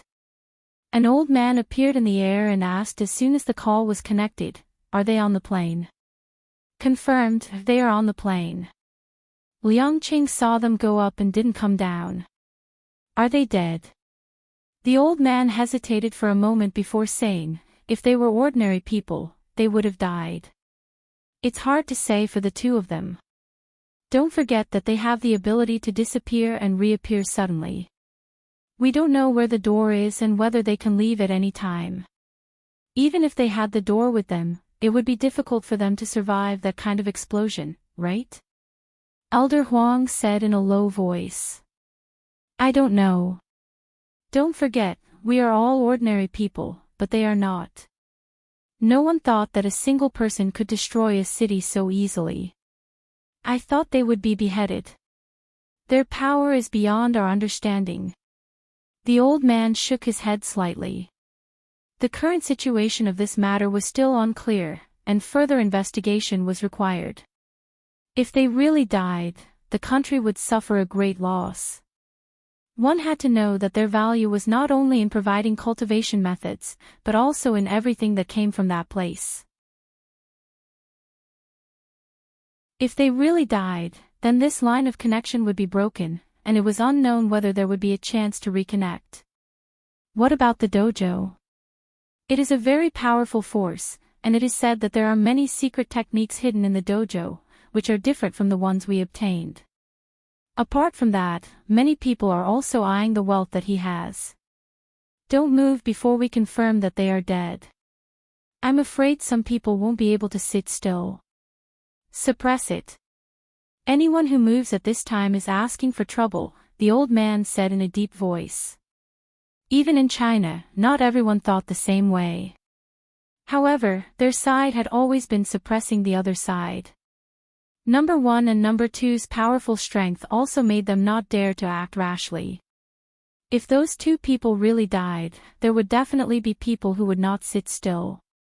But now, before the situation was clear, they had to be suppressed. Normally, they would appear every 7 to 21 days. Within 3 months, whoever dares to reach out will be chopped off. As time passed, more information was gathered. The Empire of the Sun Never Sets had arrested 2 knights and a shareholder of the airline. Indeed, as speculated, someone had tampered with the plane, and it seemed to be related to the United States. There were still no signs of life around the English Channel. At that time, there were more than 80 passengers on the plane. Including the 13 flight attendants, all of them died. Dayo. With a twist in the air, 2 people appeared from the sky with a ball of flame. The Empress's entire back was pitch black, and her whole body was bone-chilling. As soon as she appeared, she flew out of the hall with a pitch-black figure in her hand and arrived at the clinic in a flash. Everyone, come out. The Empress's bone-chilling voice spread throughout the clinic. A soaring murderous intent alarmed more than half of the capital. Your Majesty. The people who ran out of the clinic in a panic were shocked when they saw the Empress. Most of the Empress's clothes were damaged, and the edges of the damaged clothes were charred as if they had been burned. The Empress's fine black hair also had many burn marks. Zhao Prince Consort, who was being supported by the Empress, had almost no part of his body that was unharmed. He had already fainted, and his breathing was weak. Your Majesty, what exactly happened? Save him. The Empress's eyes were red, and dark red patterns began to crawl all over her body. If I can't save him, all of you will die. Even now, the Empress still had lingering fears. If she hadn't sensed the great danger and brought Rinpochean out of the plane, she probably wouldn't have survived that powerful explosion. Damn it, damn it, damn it. They all deserve to die. The Empress's murderous intent was like a sharp sword that left scratches on the ground around her as if it had been slashed by an invisible sword. Your Majesty, what happened? One by one, the experts were alarmed by the Empress's aura and appeared in the courtyard of the clinic. They were shocked to see the Empress and Rinpochean being carried in. The Empress glanced at Xanzhi, Tongzhinya, Qinchuan, Tu Wan, Xianhua, Zhuiyan, Xiong Yaohe, and dozens of Cardinal Heaven-level civil and military officials arrived one after another. All of them looked shocked. The Empress was clearly in the palace, so how could she be so seriously injured? Follow me to kill people in a few days. The Empress was furious. She had never suffered such a big loss in her life. Her only thought now was to massacre that country.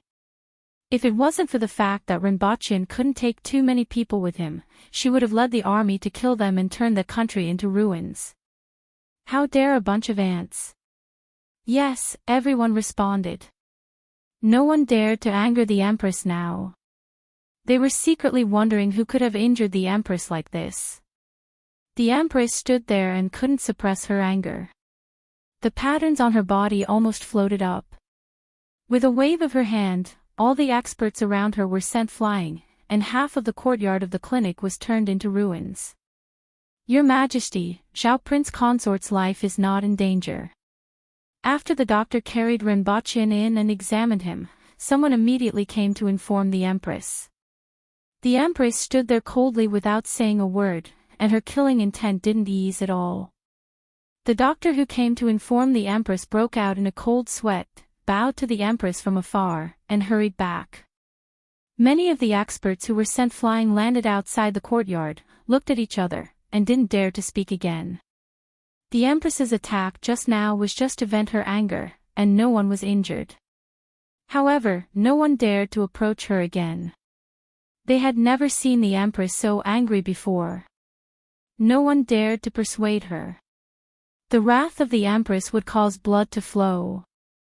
After a while, the periphery was surrounded by imperial guards, officials from the Public Order Bureau, and the Department of Inspection. Everyone stood far away and quietly waited for the Empress to speak. Even some of the experts in the capital were alarmed. They stood in the distance and looked over, wanting to know what was going on. It wasn't until dawn that the Empress's killing intent gradually subsided. However, she only restrained it within her body. At this time, she was like a ferocious beast that could explode at any time.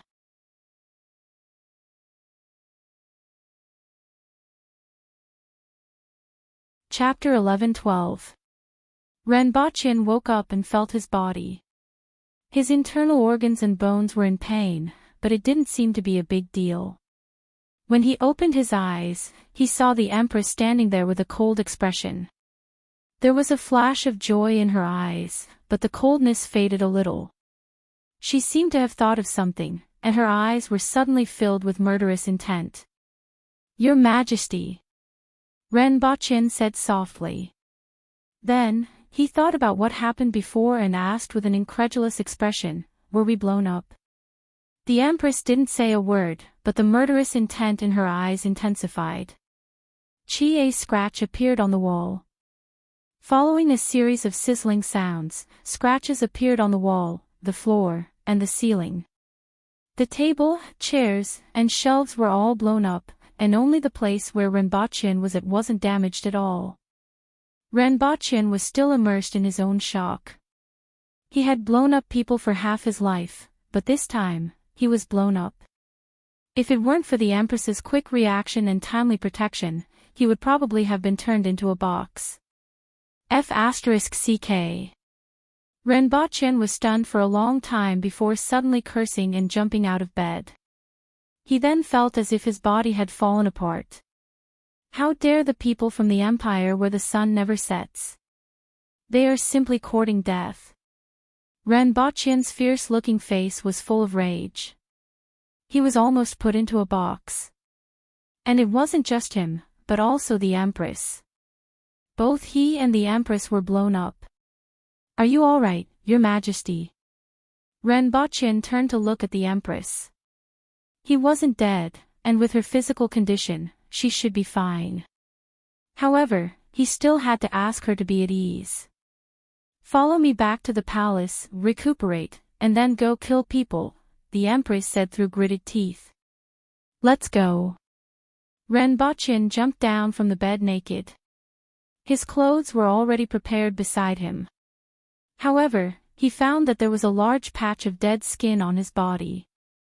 After tearing it off, there was new flesh underneath. He cleaned it up before changing into new clothes. When he came out of the room, he saw that half of the doctor's office was in ruins.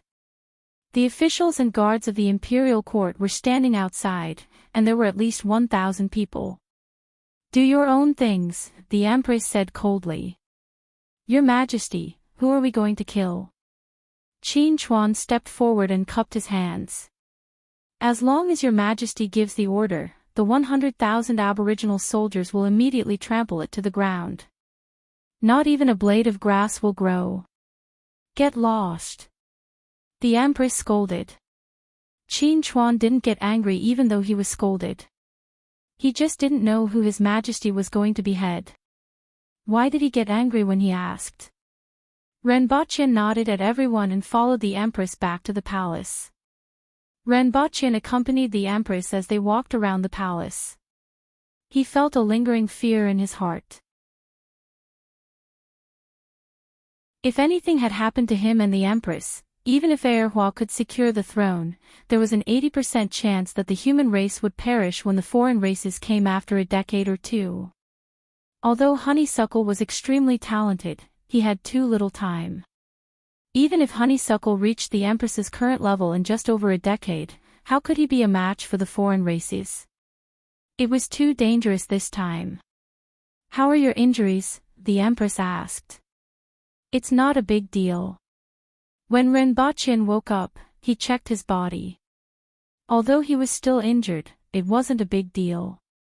However, even with the strength of his body and the medicine of this world, he still had serious injuries after waking up. It could be seen how serious the injuries he had suffered at that time were. When can we go back? The Empress asked again. How long have you been back? Renbochin asked. 16 hours. 2 more days. I want to bring some people with me. Renbochin touched his head and said, with the strength of those people, the 2 of us should be enough. I want them to leave no one alive. The Empress said coldly. Renbochin smacked his lips. Her Majesty was really angry. However, he was also very angry. How many people were there in the Rising Sun City? Was there even 100 million people? It was impossible to leave no one alive. Renbochin's current strength was less than 1,500 kilograms, so he couldn't bring too many people with him. However, it shouldn't be a problem to kill all the big and small officials. The number of people to be killed wasn't a small number, so it was good to bring a few people with him. The threat posed by 2 experts and a group of experts couldn't be compared at all. With the gradual increase in the strength of Earth, it was time for him to show his strength again. It had always been him and the Empress showing their faces. If they knew that there were dozens of spirit wool experts in the martial arts center, would anyone really dare to attack them? Even if something happened to the 2 of them, the remaining people could tear them to pieces. Bring Xianjia and Lin Chaola. Then, bring a few people from the Department of Inspection and the Ministry of War. Tai Yan and Wu Qing from the Department of Inspection are both Cardinal Heaven experts. Qin Chuan, Lian Liang from the Department of War, and Yuan Sha from the Department of Cavalry should be enough. If we are still short of manpower, Wuji City still has more than 130 winged cavalry warriors and more than 50 earth will experts. Renbochin calculated the number of people he would bring this time. He didn't even need to mobilize the winged cavalry warriors and disciples from the martial arts center. By the time they arrived, those who needed to be killed would have already been killed. Alright, that will be the arrangement. The Empress knew that he could only bring a limited number of people and nodded in agreement. When we return, we will be high up in the sky. With your Majesty's help, there will be 9 people. I wonder if you can bring so many people back to the ground. Renbochin asked again. Renbochin only knew that the Empress could bring him up in the sky, but he didn't know if she could bring so many people down. In any case, if Qin Chuan and the others fell down, they would be dead. Even if it was the sea below. It wasn't that they couldn't make parachutes, but that it would take time, and they would have to return a few days later.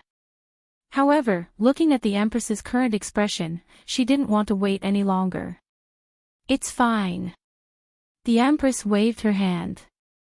After the 2 of them discussed, Renbochin's anger dissipated a little. In any case, they would be able to kill their way back in 2 days. However, the anger in the Empress's heart continued to burn and didn't subside at all. She would probably only be appeased after taking revenge. If Renbochin didn't wait for revenge overnight, the Empress would take revenge on the spot before she could think clearly. For the next 2 days, even after seeing Hua, the Empress's cold expression didn't ease much. Hua was so scared that he hid far away from her and didn't dare to be naughty for 2 days straight. This child was very talented and had sharp senses. He knew that his biological mother was currently in a rage. If he provoked her again, he wouldn't be able to resolve it with just a round of beatings. He would need at least 2 rounds of beatings. 2 days later, Renbochin sneaked into Qingxin Palace Hall.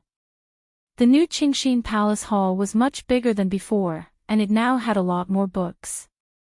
The books that he brought back from Earth and the loot from destroying the sects were split into 2 sets. One set was placed in Black Bamboo Academy, and the other was placed in Qingxin Palace Hall. He pushed open the door and saw that Lin Chaola was still lying on the table, drooling. There was also a gurgling sound that sounded like snoring, but was actually coming from her chest. Usually, when Lin Chaola was in a good mood, she would make such a sound. It had great effects on her, such as healing injuries and diseases, and could even promote the growth of her strength. Renbochin guessed that it was probably through the vibration of her blood and bones, or some kind of vibration of her organs, that this sound could be heard. However, he didn't know which of these two possibilities was the chicken and which was the egg. She still looked like a 17 or 18-year-old girl, delicate and pretty.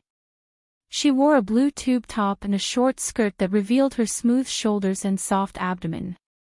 Renbochin looked at her lying there and couldn't help but think of many things that happened in the past. Then, he slapped the back of her head. Lin Chaola jumped up and slashed with her claws. Whoa, let's go and do something. Renbochin's arm was scratched, leaving a few white marks. Oh.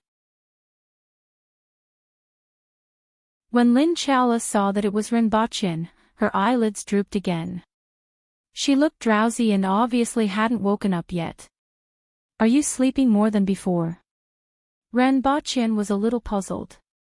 In the past, she could still sense it when he pushed the door open.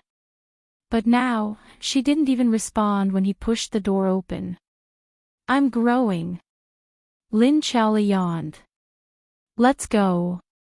He brought Lin Chaola to the garden and heard the sound of drums and zither coming from inside. The music was intense as if two armies were confronting each other. There was the sound of drums, swords, and horses. It made the scene of a battlefield unconsciously appear in front of their eyes and made their blood boil. When they turned into the garden, they saw the Empress leaning on a reclining chair and drinking the wine in her cup. Xanji, Tai Yan, Qin Chuan, and the rest were wearing helmets and armor and standing at the side. Xanji carried a long sword on her back, Tai Yan and the rest were carrying long sabers, Qin Chuan was carrying a long saber, and Lian Liang was actually carrying a mace. The rest of you may leave. The Empress waved her hand and dismissed the musicians. How much do all of you weigh? Renbochin glanced at the crowd. He knew that Xanji's weapon and armor added up to more than 60 kilograms. The saber weighs 80 kilograms, and the armor weighs 130 kilograms, Tai Yan said. My saber weighs 173 kilograms, and it's made of meteoric iron. It's indestructible and can break through anything. This armor is called the Mountain Shifter, and it weighs 160 kilograms. Besides Her Majesty, no one can break it. Qin Chuan stroked his beard and boasted. This Luan Fong weighs 180 kilograms, and the armor weighs 170 kilograms, Renbochin listened. Based on the iron prices in Dayo in the past, the armor and weapons that easily weighed more than 100 kilograms were considered priceless. It's too heavy. Take off the armor and weapons, but we can still wear them. Renbochin calculated in his mind. The few of them looked regretful as it was rare for them to have the opportunity to dress so neatly. Xanji, you don't have to take it off. It's not that heavy. Renbochin stopped Xanji. This bespectacled lady only wore safety pants and a sports vest under her armor. When she didn't have a sports vest, she wrapped her chest with a piece of cloth. Then, he swept his gaze across the crowd and took off their armor. Everyone was bare-chested, revealing their dragon-like muscles with a piece of cloth wrapped around their crotch. Two of them didn't even have a piece of cloth wrapped around their crotch. Go back and change your clothes. I'll give you 15 minutes. The Empress poured wine into her mouth and continued to pour wine. 15 minutes later, everyone changed into their usual robes and returned. Before we leave, I'll tell you about the situation on the other side. Renbochin spent an hour explaining the general situation on Earth to everyone, especially reminding them to be on guard against those weapons. Everyone was shocked to find out that they were actually going to another world. It was truly unbelievable. If it wasn't for the fact that the person who said this was Xiao Prince Consort and that the Empress didn't refute him, they wouldn't have believed it.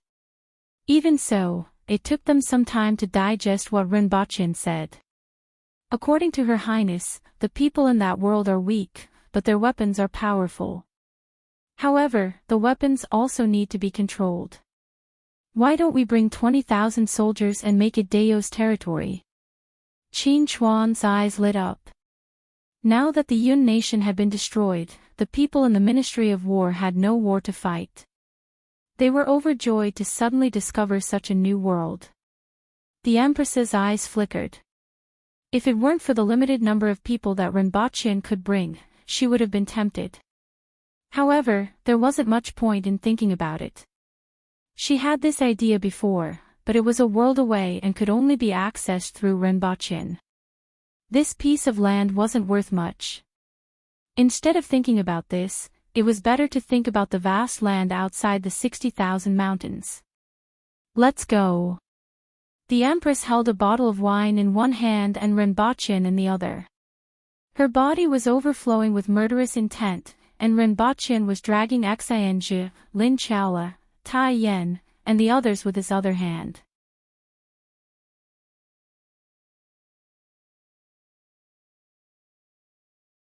Chapter 11:13. The plane explosion caused a great shock in the world and was on the news of various countries. However, that was all the ordinary people knew. Only the higher-ups of some countries knew through various channels that the two people on the plane were at the center of the incident. Those who heard this news felt pity, indifference, and even contempt. It was simply foolish to want to face an entire country with one person's strength. Even if they took advantage for a while, so what? No matter how strong he was, what could he do? Many things happened in the empire over the past 10 days. In addition to the 2 knights and an airline director, many people were arrested and demoted.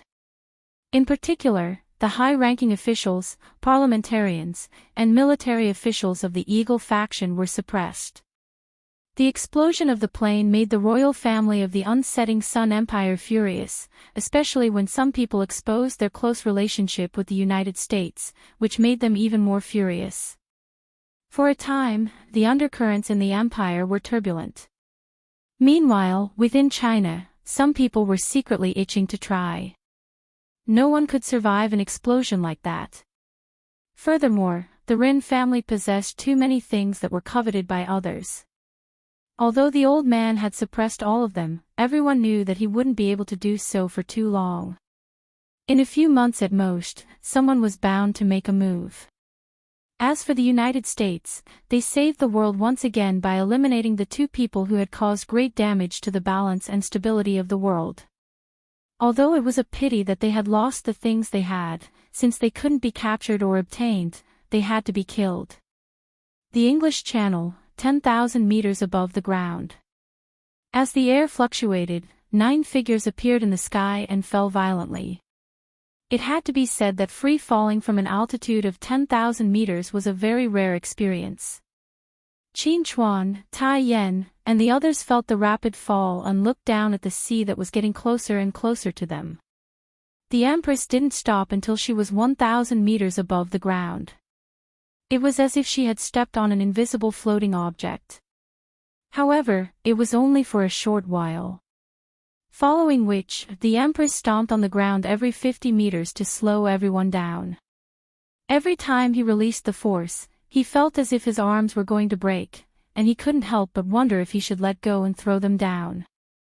However, Lin Chaola was like an octopus, crawling along his arms to his back. She hugged his chest tightly and screamed, "Ah!" One had to know that Lin Chaola was afraid of water, and the deep blue sea below made her limbs weak. When they were about 100 meters above the surface of the sea, the Empress tapped her feet, and everyone suddenly changed their direction and leaped to one side. The Empress led everyone in the air as if she was pulling a long string of kites. She flew straight toward the cliff in the distance. The narrowest part of the English Channel was only about 30 kilometers wide. This distance was a blink of an eye for everyone. This was a cliff in the middle of the town. Looking down the cliff, one could see many buildings, dams that extended into the sea, towering lighthouses, and cars and pedestrians coming and going. This is another world. Qin Chuan and the others looked around. With their eyesight, although they were far away, they could still see a lot of things, especially the exotic buildings, which made everyone feel very surprised. Lin Chala was still lying behind Renbaqian like an octopus, screaming miserably. "Let go!" Renbaqian wanted to pull her down, but Lin Chala hugged him very tightly. Renbaqian exerted force, and Lin Chala came down along with his clothes and pants. The Empress glanced at him with an indifferent expression. JPG Renbaqian rubbed his forehead, put on his pants, and didn't care about the others. He pressed the communication device on his wrist, and an operation interface appeared in the air. Contact Yang Sr. A moment later, a translucent image appeared in the air. Yang Sen was wearing a shirt, and it seemed like he was in the office. "Mr. Ren, are you okay?" Yang Sen was pleasantly surprised. At the same time, he saw that there seemed to be a lot of people around Renbaqian. Several burly men stood there like a wall and were even more robust than those in the martial arts center. What's this?" Qin Chuan's big face was directly in front of the image, and his big hand touched the air. "I can't touch it. Get out of the way, you are blocking the camera." Renbaqian took 2 steps away and said with a cold face, "Arrange for someone to pick me up. 9 people, go to the Fog City. I want a few guides, as well as the location of all the high-ranking officials and military bases in the Rising Sun City." Renbaqian was determined. If he didn't demolish the Rising Sun City, he would change his surname to Hua. This time, if it weren't for the Empress's quick reaction and his ability to travel between worlds, he would have been put into a box. He didn't care what kind of impact it would have on the world, whether it would cause World War III or any other chain reaction. His only purpose was to demolish the Rising Sun City. "Whoever wants me dead, I will let them die first."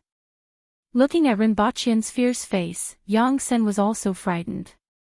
Although he didn't know how much damage Renbaqian and the Empress could cause, he could tell from what happened in the Fog City 2 weeks ago. With the strength of these 2 people, if they simply wanted to destroy, it wouldn't be much worse than a nuclear bomb. Moreover, it wasn't just 2 people. Renbaqian and the Empress had a total of 9 people. Apart from him and the Empress, there were 7 other people. They were definitely experts, and they were far better than those burly men in the martial arts center. This time, something big was going to happen. From the moment Renbaqian and the Empress were attacked, something big was definitely going to happen that would shake the world. Although Yang Sen was frightened, there were still some things he wanted to say. According to the information we received, from all kinds of traces, the mastermind of this matter shouldn't be the Rising Sun City. Renbaqian was a little stunned. These days, he had been itching to demolish the Rising Sun City. If it wasn't them, then who could it be? It should be done by the United States. Is there anyone from the Rising Sun City involved? Renbaqian asked with an ashen face. After enduring his anger for so many days, he was naturally in a bad mood when he suddenly found out that the culprit was someone else. In any case, he was bombed in the Rising Sun City, and he was thinking about finding trouble with the Rising Sun City first. No matter who was involved, from top to bottom, no one would be spared. It seems that a few people were involved, but they have been arrested. As for whether there are fish that escaped the net, I'm not too sure, Yang Sen said. I don't know the details of this matter. How about this, I will get someone to pick you up first. I will report it to the higher-ups and see if there are any other secrets. Okay. Get someone to bring me a set of clothes. Renbaqian sent his location to Yang Sen and hung up. His face was gloomy. Whether they did it or not, they can't get away with it, the Empress said coldly. Whether you did it or not, if I say so, then it's true. Kill them first. If you kill the wrong person, consider yourself unlucky. Renbochin thought for a while and said, Your Majesty, there's no need to cause too much trouble here. The target is the United States. If we cause too much of a ruckus and alert the United States, it will be difficult to find them later on, Renbochin said after thinking about it. Of course, this matter didn't need to be too big in terms of the scale of destruction. If the target people were involved, what might happen in a while would be enough to shake the whole world. Your Majesty, we will kill whoever you say. Qin Chuan looked fierce. Although he didn't know what happened, someone actually dared to attack Her Majesty. Let me see if my knife is sharp or not. Calm. Miao Shu Wu.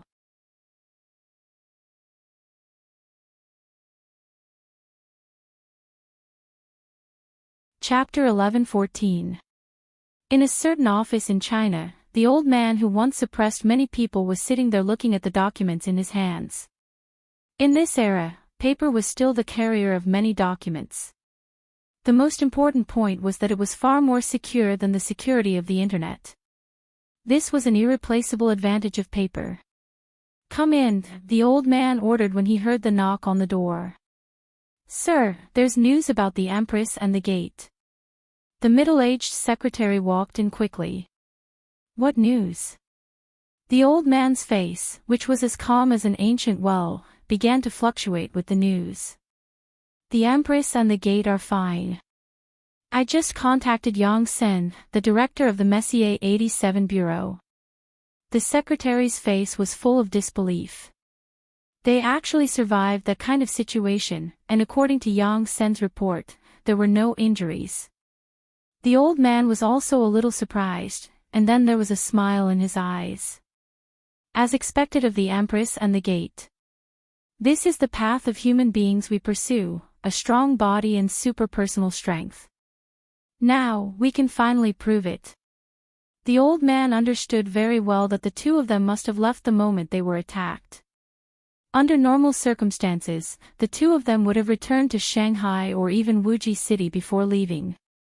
Since the two of them were fine, it meant that they had reacted at the moment of the attack, either resisted the explosion, or left the earth the moment they reacted. Either way, it showed the ability of the two of them. Thanks to Sir for suppressing those people. Otherwise, when those two people came back, there would be a big mess. The secretary said admiringly. The old man waved his hand. After all, they have been cooperating with the country for so long. It is reasonable to see someone jump out to get a share of the rich right after something happened to them. In any case, it's good that they are back. Where are they? What are they doing now? With the temperament of those two people, I'm afraid they won't give up after such a thing happened. They will most likely make a big scene. Yes, as Sir said, they immediately asked Director Yang to arrange for someone to pick them up and asked for the addresses of all the officials of the Rising Sun City. When the secretary said this, he really felt that the two of them were terrible. They actually wanted to make a move on all the senior officials of the Rising Sun City. However, they had the strength and confidence to do so. I'm afraid they are looking for the wrong people, but the Rising Sun City can't be completely separated. The old man smiled faintly. They are not two people, but 9, the secretary added. Oh.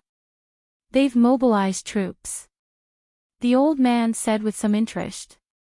After thinking for a while, he said, Connect me to Yang Sen from the Messier 87 Bureau. Thank you very much, sir. However, since someone else was involved, they weren't treated unjustly. Don't worry, I know who the culprit is. Since I'm here, I'll find trouble with them first.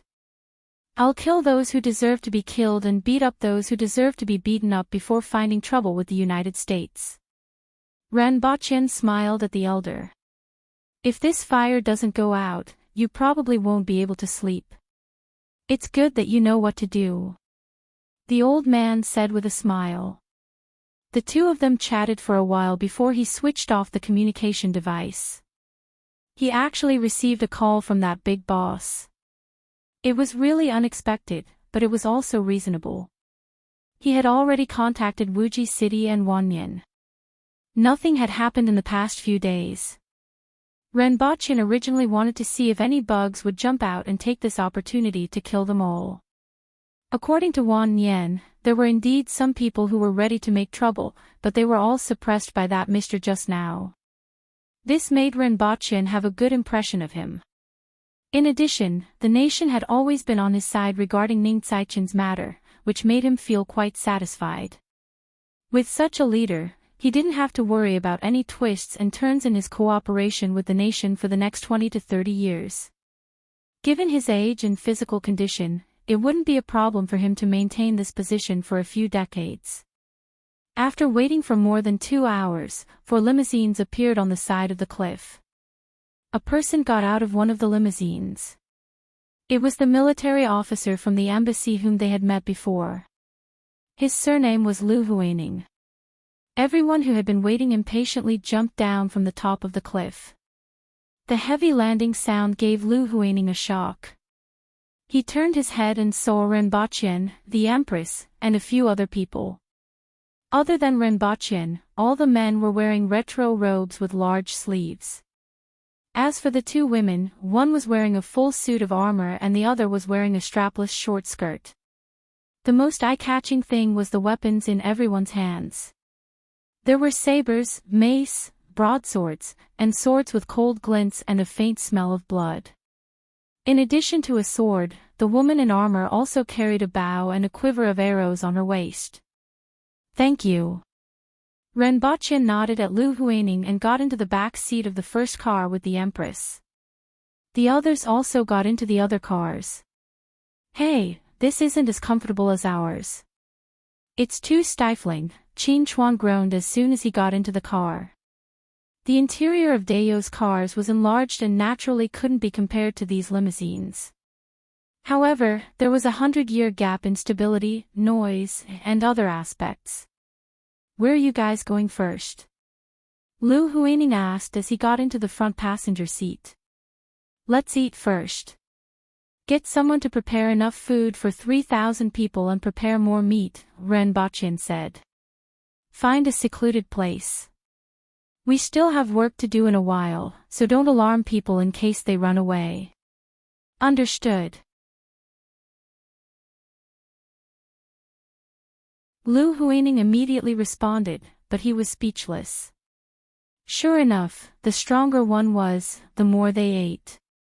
Judging from their appetite, these people were the best of the best. It had to be said that preparing enough food for 3,000 people wasn't an easy task, especially in order to hide the fact that the food had to be as exquisite and delicious as possible. Even the embassy had to put in a lot of effort. This kind of concealment could only be done for 1 day at most. Renbochin was the fastest to finish his meal. He then turned on the projector and flipped through some information. "Get someone to take us to the locations of these people in a while." Renbochin casually pointed at a few people. The first one was the Empress, who was only 34 years old and had only been on the throne for 2 years. A few key princes, the Prime Minister, the Minister of the Interior, the Minister of Defense, the Permanent Undersecretary of Defense, the Chief of the Defense Staff, the Deputy Chief of the Defense Staff. Liang Qiu looked at the names that Renbochin pointed at and smiled bitterly. He knew that something big would happen this time, but he didn't expect the other party to be so ambitious.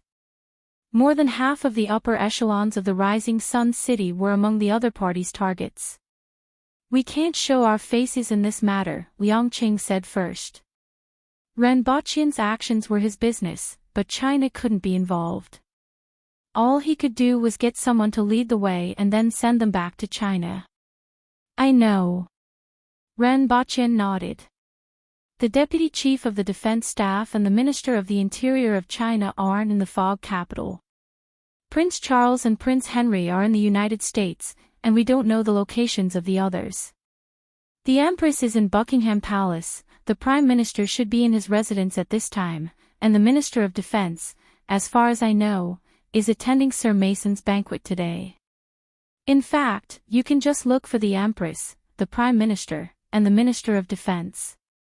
As far as we know, the officials of the Rising Sun Empire aren't involved in this matter. Ren Baqian nodded slightly. If he didn't say the last sentence, he would have asked what exactly could they do. If you want to make a move, it's best not to do it in a crowded place. You will still go to the United States later, right? If your existence is known, it will be easy for the United States to get the news. After all, your existence itself is noticed by a lot of people. When that time comes, it will be more troublesome to go to the United States. Get me another plane and arrange a flight route. It must be hidden and fast. I will go to the United States in 3 hours. Don't get blown up this time. I can get you a Concorde B-2 commercial plane that can cruise at 2 times the speed of sound. It will only take 2.5 hours to reach Gotham City from the fog capital. That will be the arrangement. Prepare some cooked food and wine on the plane, Ren Baqian said. He looked at the people who hadn't finished eating and didn't want to wait any longer. He clapped his hands and said, "Everyone, get ready to set off." After he finished speaking, he looked at the Empress. "You make the arrangements," the Empress said faintly. "All right, Xange, Sir Tai, and Sir Wu, I will have to trouble the 3 of you to capture someone alive. The target is attending the banquet.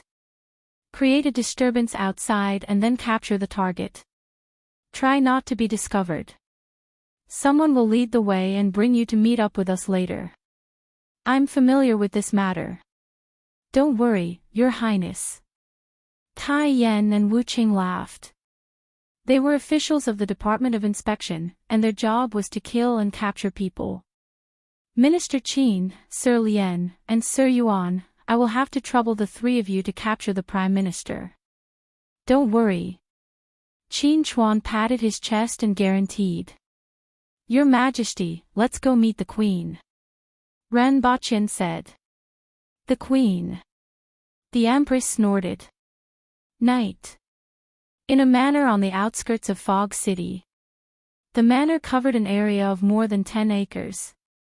Outside the manor was a forest, and inside the manor was a cement road leading to a fountain with gardens on both sides. Behind the fountain was a 3-story building that was brightly lit. Even outside the manor, one could hear the music coming from it. 2 cars stopped in the distance. A young man in casual clothes opened the door and said to the people behind him, "This is as far as we can go. What are you going to do next?" Tai Yan looked around with a relaxed smile on his fierce face. This matter couldn't be simpler. Wu Qing, kill them from the main gate. General Xange, block the back door. That kid, bring me in to capture the target. The young man was a little stunned. Wasn't he supposed to try not to be discovered? Except for the target, leave no one alive. Dead people don't leak information. Tai Yan laughed with a cold expression. Hiss. The young man took a deep breath. He didn't know how many high-ranking officials and tycoons were inside. Kill all of these people. The young man didn't dare to bring them in and quickly said, "Wait a moment." After that, he quickly contacted the ambassador and explained the situation. Liang Qing was also shocked. This group of people was really cruel by nature. In comparison, Ren Baqian was simply a kind person. Calm. Miao Shu Wu.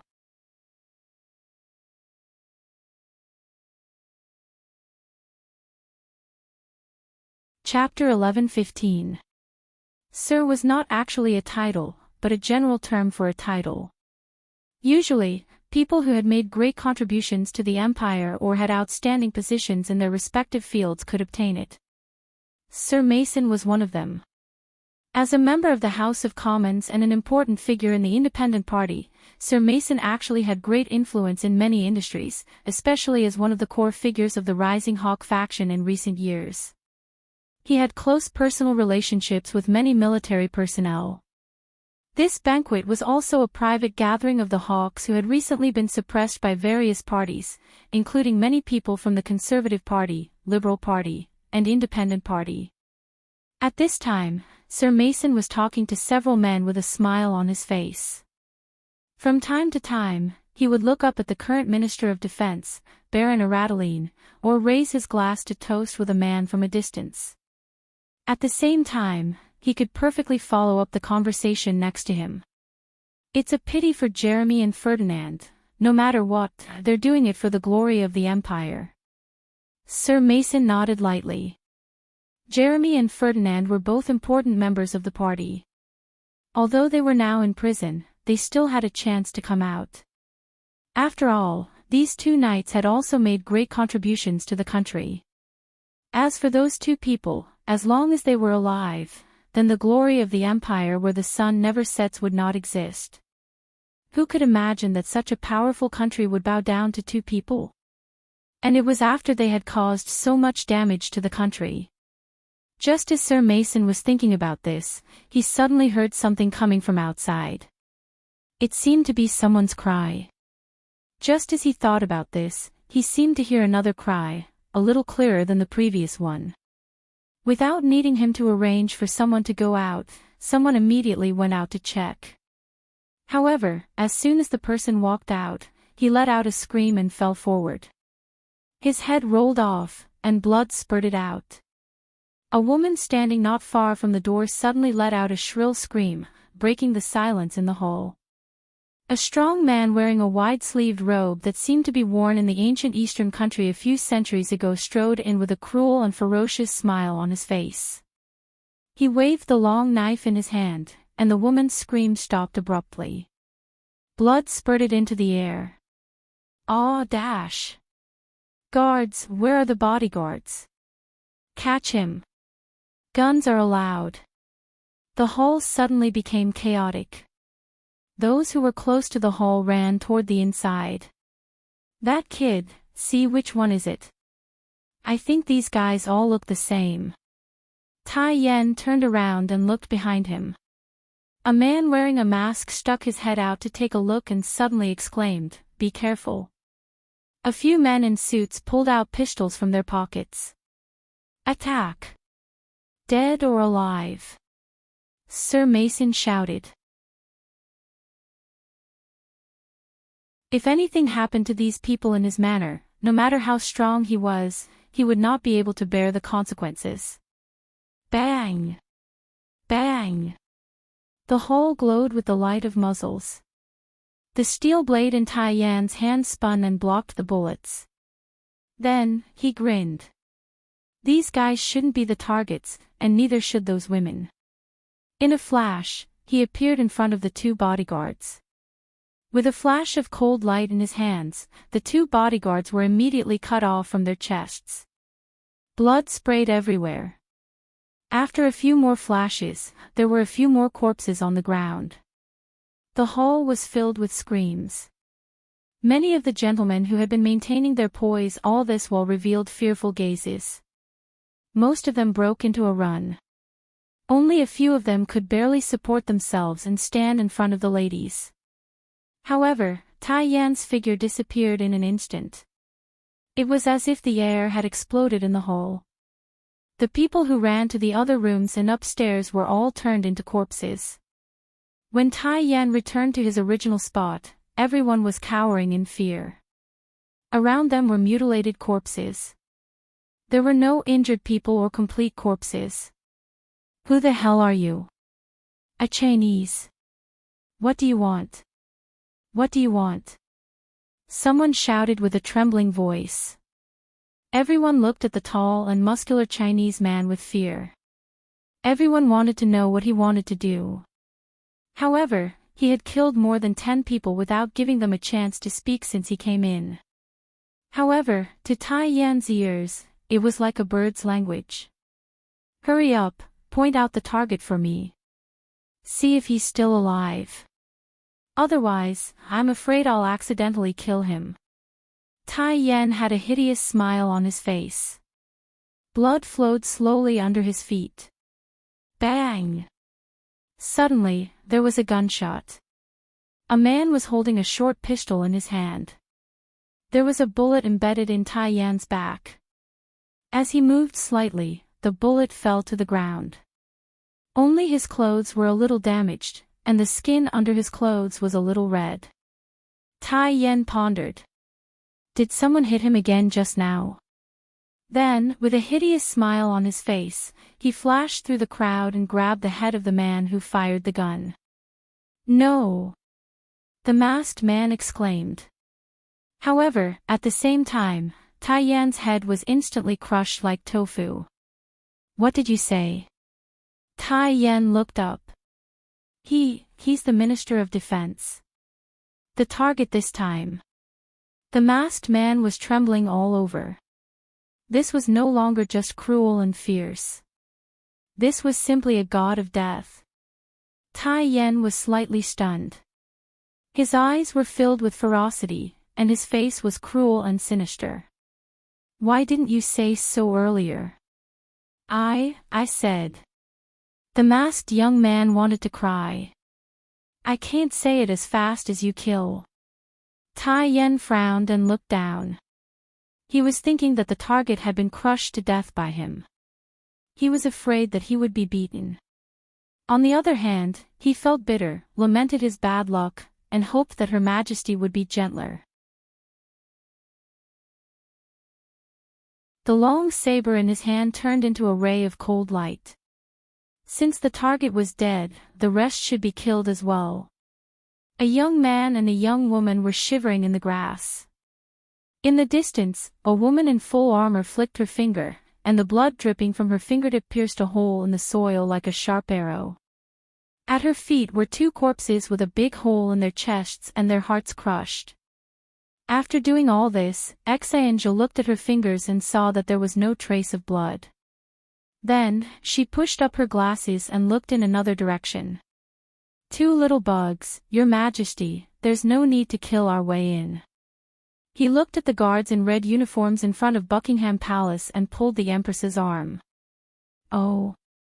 Let's go by air. He pointed upward. There was a square in front of Buckingham Palace. If they killed the guards, the pedestrians and plainclothes in the square would definitely find out. They had to move stealthily to avoid alerting others. Carrying Renbochin, she moved and appeared 100 meters in the air. She moved as if she was walking and could cross more than 100 meters in one step. In almost a breath's time, they landed on the roof and found that this building was actually in the shape of a circle. In the middle was a garden, and there were 2 rows of buildings at the back and on both sides. It should be there. Renbochin pointed to one of the balconies. A strong wind blew, and they were already on the balcony when they stopped. Renbochin turned his head to look down and saw that the guards below didn't notice anything. He then pushed open the balcony door and entered. Who is it? A woman exclaimed. Come. There were 2 women in the room. One of them was in her 30s and was wearing pajamas. She was sitting at a desk and reading something. The other one looked like a bodyguard. Just as she was about to call for help, Renbochin stepped forward and pinched her face. If you don't want your master to die too quickly, be quiet. Renbochin felt that he was a good person who was so kind to the enemy's bodyguards. Who are you? What do you want? It was unknown when the woman in pajamas had a pistol in her hand and was pointing it at the Empress. There's actually a pistol in the Queen's bedroom. Renbochin turned his head and looked at her with great interest. She was in her 30s, had brown hair tied up at the back of her head, and had black eyes. Her looks were passable, and her face was a little big. It had to be said that the appearance of the royal family of the Rising Sun Empire was rather average. It was already a compliment to say that she was pretty. The Queen only saw a figure flash in front of her, and the pistol in her hand had already disappeared without a trace. The Empress grabbed her by the neck and lifted her up, carefully sizing her up. Is this the Queen? She can't be compared to you. You are making things too difficult for her. Renbochin felt that the bodyguard in his hand was troublesome. She had already kicked him a few times, once on his crotch and once on his throat. She even wanted to use her legs to wrap around his arms and neck to break them. The queen was already in his hands, yet she still dared to resist. She was really courageous. In order to save trouble, Renbochin knocked the back of her head. From what he saw on TV, a knock here could knock someone unconscious. As for whether it was true or not, he wasn't sure. In any case, the person in his hand had softened. Whether there would be any sequelae or whether she would become a vegetable, Renbochin had no idea. Your Majesty, please let go. I think she is about to die. We are not here to kill. Renbochin looked at the struggling queen. Then what are we here to do? The Empress asked coldly. She loosened her hand, and the queen immediately fell to the ground, clutching her neck and gasping for breath. What we are here for depends on their performance and answers. Renbochin carried 2 chairs, one for himself and one for the Empress. Then, he calmly asked, "Do you know who we are?" "Who are you?" The queen looked up and asked in a panic. "Don't you want to think about it? Do you need me to remind you?" "If I do, the price will be very high." Renbochin looked amiable. The queen carefully looked at their faces. The Empress's red clothes, Renbochin's bald head, and that high reflectivity. Her pupils suddenly shrank, and she looked incredulous. "It's you. You are still alive. Do you wish for us to die?" Renbochin's smile became even more amiable. "No, that's not what I meant, that's what you meant. Not only did you think about it, but you also did it." Renbochin bent down and moved his face closer. Then, he was kicked aside by the Empress. Renbochin jumped up from the ground. His nose was not his nose, and his eyes were not his eyes. "You kicked me again. Why are you so close?" Renbochin grimaced for a long time before muttering, "Love is tolerance, love is patience, love is tolerance, love is full of hope, beating is affection, and scolding is love," the Empress suddenly said. Renbochin took a deep breath and asked, "Which bastard said that?" The Empress raised her eyebrows and said, "You said it before." "That's right," Renbochin said decisively. The queen sat on the ground and looked at the jealous couple with a look of panic and bewilderment. "Calm. Miao Shu Wu."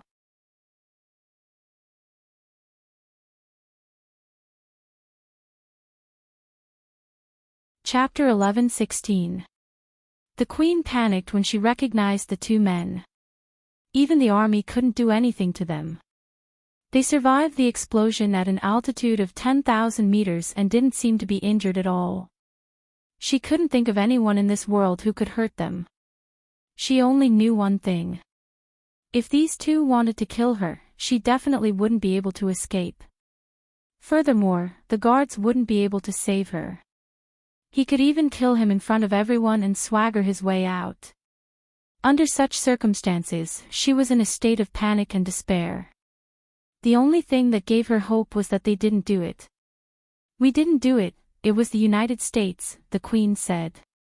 She was really scared and felt wronged. She felt that she had suffered an undeserved disaster.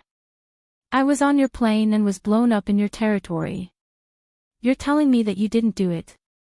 Renbochin sneered. "I'm telling the truth." The queen felt that she had been wronged. If she didn't want to maintain her identity, she would have burst into tears. Ever since she was young, she felt like crying when she was wronged. After all, she was just an ordinary person in her 30s. She was well protected and didn't have much experience. It was only because of the death of her brother that she inherited the throne as the first in line for 2 years. Although the Empire of the Sun never sets was a constitutional monarchy, the king and queen were more symbolic than practical. To put it bluntly, they were just nobles. Under such circumstances, she wasn't much better than an ordinary person. She couldn't compare to the prime minister who had negotiated peace with Renbochin. He was the real elite of the country. She hoped that Qin Chuan wouldn't accidentally slap the prime minister to death. Renbochin wondered if he should contact Qin Chuan again. However, after calculating the time, they should be done with their work. Actually, I feel quite wronged. Who did I offend? I should have stayed at home obediently. You arrested my people. When I got off the plane, I would have to face your guns. When I flew home, I was bombed, Renbochin said faintly. He felt that he was more wronged than the queen in front of him. The problem is that we didn't do it. The United States sent people to do it. 2 knights were involved and have been arrested. I hate those who collude with the Americans as much as you do, the queen said anxiously. What did she say? The Empress turned her head and looked at Renbochin. From the beginning to the end, she had no idea what the other party was talking about. The only miniature earphone that could translate was hanging on Renbochin's ear. Renbochin briefly explained. The Empress looked at Renbochin coldly. I said they did it. Renbochin shrugged his shoulders. He knew that the Empress was furious. Since the day of the explosion, she had been suppressing her anger. She was like a porcupine, full of killing intent.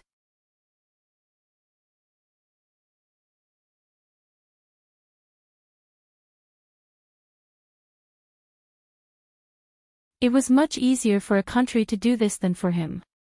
Harold Belfort almost jumped up when he heard the first half of the sentence, but he was relieved when he heard the second half. This was a solution. Remember, I want scientists. Don't just fill the numbers.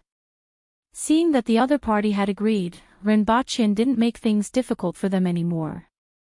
If he was given more time, he could still cut a piece of meat.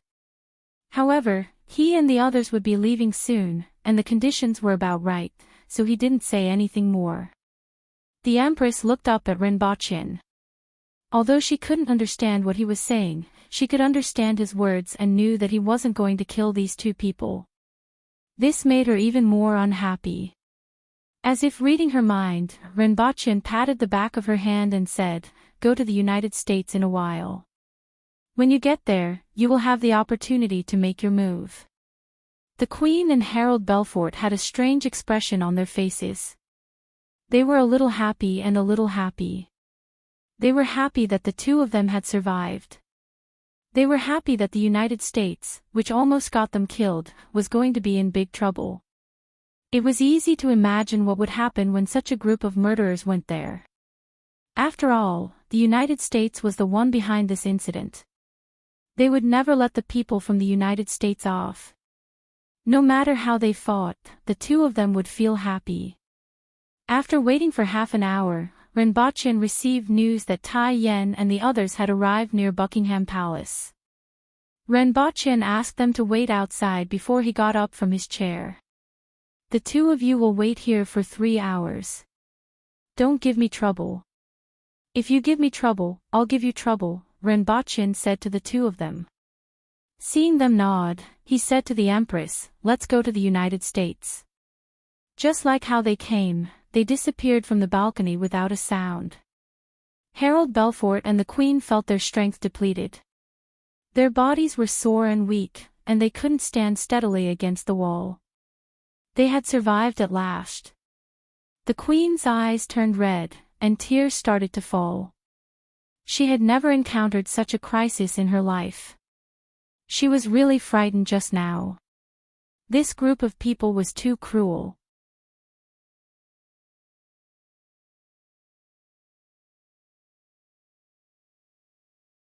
Chapter 11-17. Gotham City. As the plane slowly landed, a group of 6 bear-like burly men and 3 graceful women stepped out, attracting the attention of countless people. They were too strong. Even for the United States, which was generally tall and big, these men were too muscular.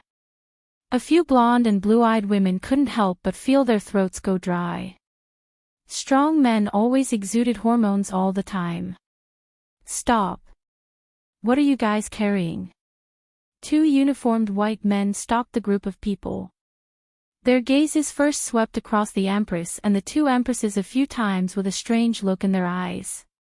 Following which, they looked at Qin Chuan, Tai Yan, and the things wrapped in cloth behind them. The three of you, come over and check first.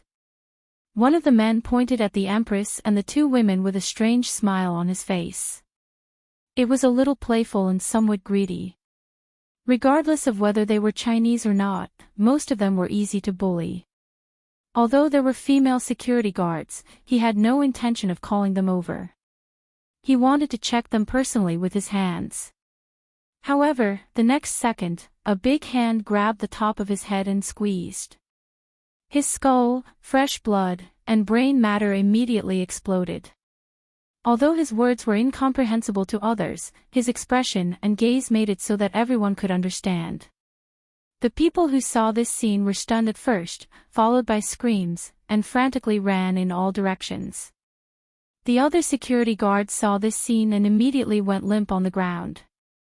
His eyes followed the big hand to his master, who was wearing sportswear and had a beard. He had a ferocious and cruel look on his face as he looked down at the security guard. He didn't look like he was looking at a person, but rather a bug.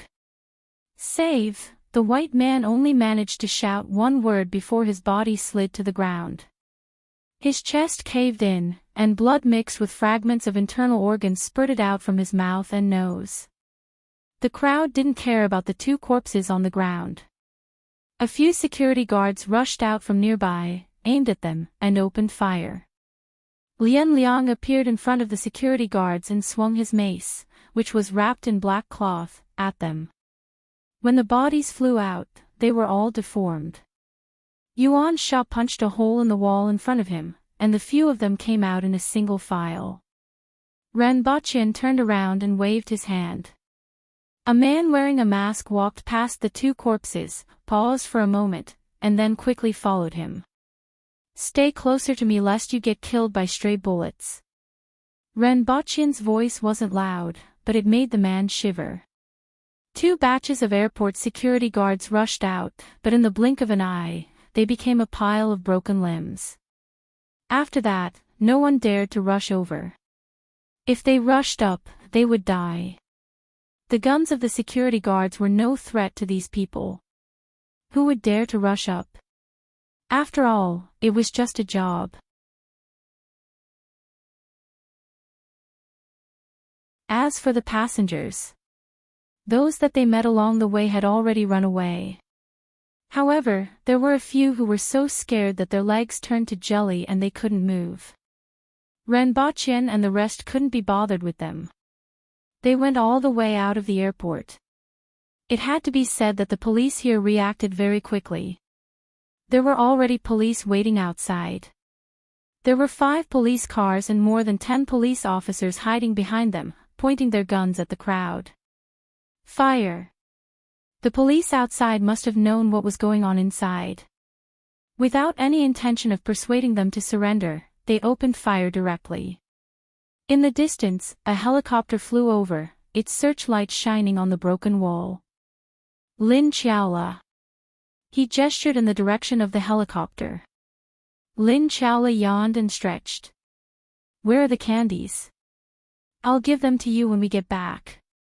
This fellow was so mischievous. Without candies, chocolates, or desserts, she didn't even want to move. If Ren Baqian didn't call out to her, she would probably lie there and sleep until the end of time. I don't even have a reward, and I still have to fight to the death. Lin Qiaola was immediately unhappy. It's the death of others. Hurry up. The machine gun is quite powerful, and it won't be good if my clothes are damaged. Ren Baqian really wanted to kick her. Wait until I reach the spirit will level. According to his progress, he would reach the Earth embryo level in 2 years, which was the peak of the Earth will level. After a few more years, he would be able to break through the sky gate. After that, he would reach the spirit will level. He reckoned that Lin Chaola wouldn't even be an adult then. There might come a day when he would beat her up. He would really hang her up and beat her up. The masked man behind him was called Feng Shuo. He had stayed in the United States for a long time and was also their guide this time. He was stunned when he heard the conversation between the two of them. These people really didn't feel nervous at all. One had to know that this was the United States. Although its gross domestic product had been surpassed by China, it was still the most advanced country in the world in terms of technology. These people were actually so unscrupulous in such a country and didn't feel the slightest bit nervous. No, this couldn't be considered unscrupulous anymore, but rather crazy. I don't know if I can go back alive. Feng Shuo thought to himself. He wasn't afraid of death, but he had to see how he would die. It was really unsettling to be with such a group of lunatics. Just as he was thinking about this, gunshots rang out incessantly. Tai Yan stomped his feet, sending gravel flying in all directions. He crossed a distance of 100 meters and crashed into a police car, immediately sending the police car and the two people behind it flying. He was just one person, but it felt as if a heavy truck had crashed into him. To put it more vividly, he was Optimus Prime before his transformation. The long saber in his hand shone coldly in the darkness, and the police cars and the police officers hiding behind were all cut into pieces. This is F1A26, this is F1A26. We have locked onto the target and are ready to attack. Please give the order, the pilot on the helicopter said to the image floating in the air. On the image was a man in a police uniform. Just as he was about to give the order, he suddenly had a shocked expression. Be careful. What? Before the pilot could react, he suddenly felt a chill in his heart. He turned his head and saw a person lying beside him. An Asian girl was looking inside curiously. Seeing him look over, the young lady grinned foolishly, reminding him of a certain species, huskies. The girl's fingernails that were several centimeters long popped out of her fingers. Different from ordinary people's fingernails, the girl's fingernails were concave inwards into a corner, making them even sharper, like the sharp claws of a feline. She drew a circle on the helicopter's outer shell. The titanium alloy shell was like a piece of paper under these sharp claws. With a push and a pull, the girl dragged the terrified pilot down from the helicopter and flung him to the side. A blood-curdling scream was heard from near to far, and it went silent in less than 2 seconds. Lin Chaola could still hear the sound of the body falling to the ground. After that, she looked left and right, then pounced into the open cabin door.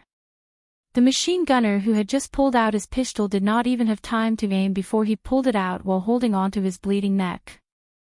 A moment later, Lin Chaola pounced into the darkness, and the helicopters from before were still flying according to their original route. In less than 2 minutes, there were no living people on the 3 helicopters. Only the smell of blood was still spreading in the cabin, and the helicopters without pilots continued flying according to their original route.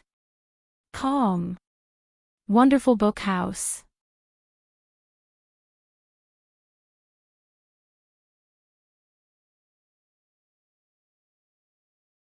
Chapter 11-18. Feng Shuo watched as Tai Yan turned the police car and the police officer into pork on the chopping board as if he was chopping melons and vegetables. He watched as the girl in the tube-top short skirt plunged into the darkness. After that, the 3 helicopters flew past as if they didn't see them. His heart was filled with shock. However, he still remembered what he was here for.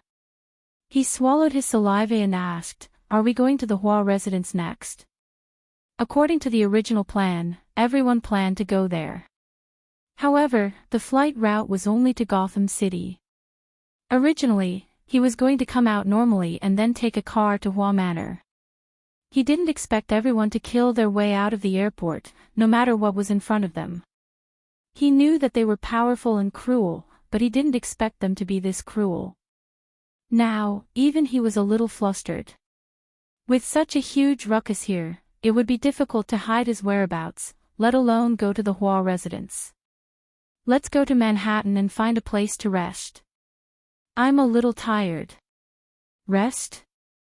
Feng Shuo was stunned for a moment before a strange expression appeared on his face. After causing such a huge ruckus here, I'm afraid we'll be intercepted before we get far. They'll probably send out the army. Feng Shuo didn't know much. Even though he had seen everyone's battle prowess, he didn't think they could face the army. This was Citibank's territory, one of the world's economic centers. Even if they escaped the annihilation of the army, they would be quickly found when they reached Manhattan. Perhaps they could cause some casualties to the army and cause some damage to Manhattan, but that was all. After that, they would be captured or killed. After that, he would hide and think of a way to head to the Hua residence. These people might have a chance to be beheaded. Why don't we follow the original plan and go to Hua Manor? Renbachien thought for a while and patted Feng Shuo's shoulder. Manhattan, lead the way. It was actually quite safe in Manhattan. As the most prosperous district in Gotham City, the United States would not allow them to destroy the place, nor would they dare to drop a nuclear bomb there. They could only send out their army. However, the army in the city posed little threat to Cardinal Heaven experts. This was especially true for high-rise buildings and complicated terrains. Unless they wanted to turn the place into ruins, Tai Yen and the rest could attack as they pleased. In the movie, Manhattan was destroyed countless times, but in real life, it was definitely unbearable for America to fight a war there. After all, the president was just a spokesperson. It could be Ao Hei or Baldy Chang. Renbachien was prepared to fight the United States first. After that, he and the Empress would launch a surprise attack on the Hua residence. With the Empress's speed, it would only take her half an hour to cover 300 kilometers. The other party definitely wouldn't be able to react in time. Unless the President of the United States ran away and went into hiding while they were still in Manhattan. However, a monk could run away, but the temple could not run away. Other than the White House, there was still the Pentagon. This time, Renbachien was determined to wreak havoc. This is the Pentagon. Connect me to the president. What happened? The current president of Citigroup was called Norman Bird. He had short silver hair and looked to be in his 50s. He was wearing a blue shirt with his sleeves rolled up to his elbows. It seemed like he had not rested yet. Mr. President, I have a piece of news for you. The magician and the woman are not dead, an old man in a suit said. Magician was his code name in the United States. Back in the military base, he was empty-handed, but he always had a spear or a metal chain with him when he fought. Mr. Minister of Defense, are you joking with me? Norman was shocked. How could humans survive such an explosion? Furthermore, satellites had already searched the area and found no signs of life.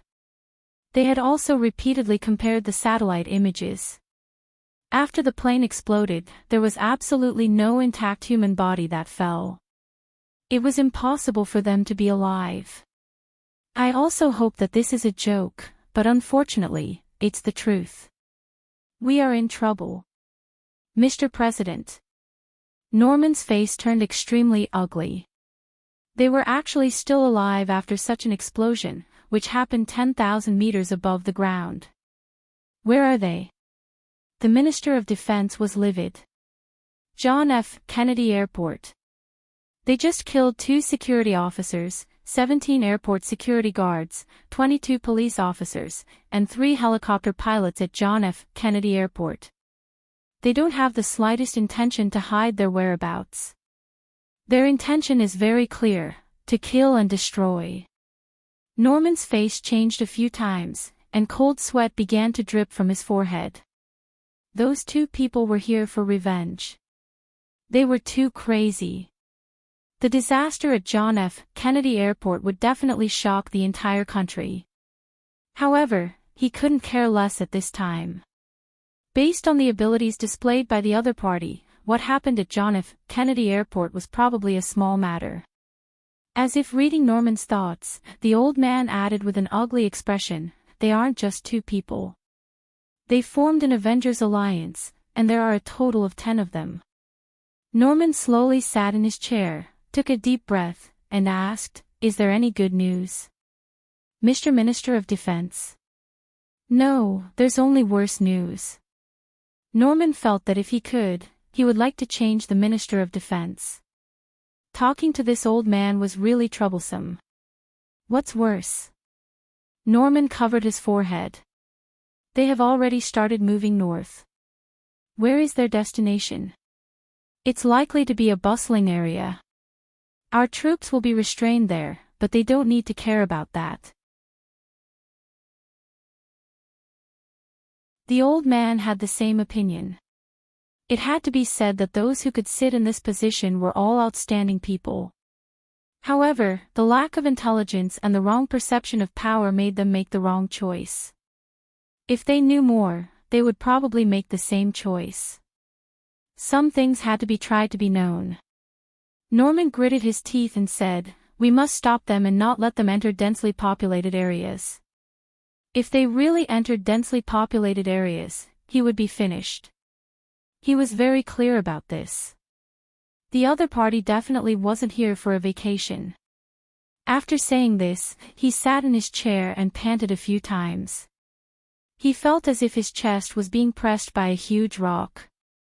The news brought by the Minister of Defense was really shocking. The 11th Division of the Army and the 3rd Regiment of the Mechanical Army have already set up a defense nearby. Helicopters are attacking first to delay the other party. Due to time constraints, their defensive area is already close to densely populated areas and is likely to accidentally injure people. In addition, I hope to mobilize the Air Force and Special Forces to coordinate the attack.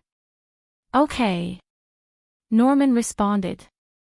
The Ministry of Defense was very fast and had already done so before he was notified. This was already beyond his authority, but he didn't care at all. All he could think about now was whether such power could stop the other party. The conclusion seemed a little pessimistic. Gather all the staff. This is a war, and we must win. Newman said solemnly to the Minister of Defense. I'll head to the Pentagon right away. We will do our best, Mr. President. The Minister of Defense didn't say that they would win in the end. His opinion was the same as Norman's. After understanding the outcome of the attack by the Empire of the Unsetting Sun and the explosion, he wondered if the other party would be killed.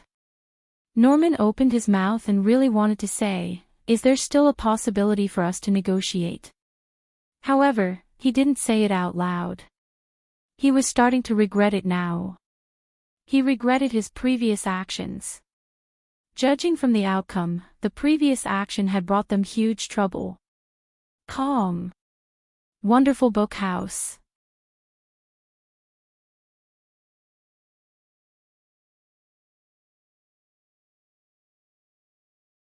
Chapter 11-19. Let's get out.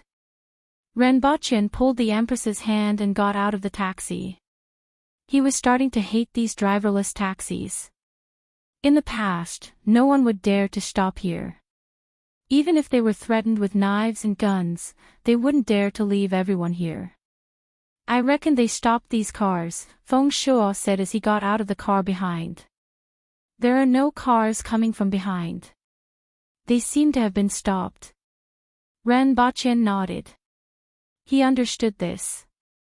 Under the moonlight and streetlights, he could see flying motorcycles flying in the direction of the airport.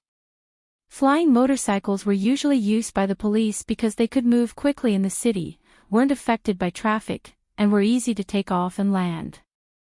On the contrary, the military rarely used them.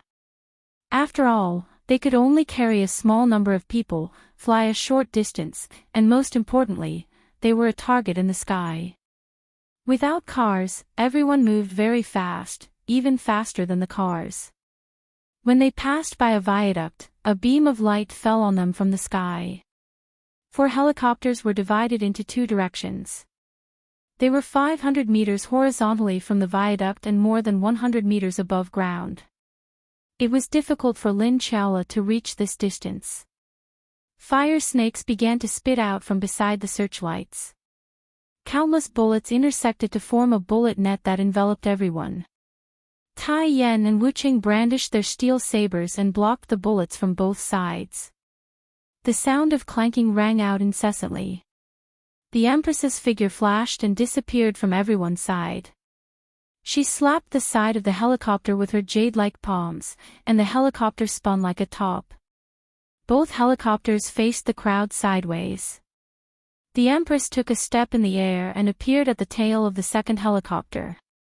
She put her hands on the helicopter and twisted it, causing it to spin continuously in the air. Then, the third helicopter, the fourth helicopter. When the Empress returned to her original position, the sound of heavy steel hitting the ground could be heard. Tai Yan glanced at his own steel blade. The snow-white blade was now covered with craters, causing him to feel pain. This saber was his wife's dowry.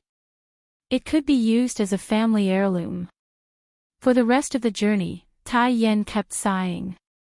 Renbochin couldn't help but say, "I will give you 10 sabers when we get back. Don't be so distressed. My saber is made of gold and steel." Tai Yan's eyes lit up. "In that case, you should look for Her Majesty." Renbochin almost spat in his face. "In order to serve Your Majesty, I won't even frown even if I have to go bankrupt." Tai Yan immediately chuckled, fully displaying the simplicity and honesty of a mountain person. Renbochin immediately chuckled.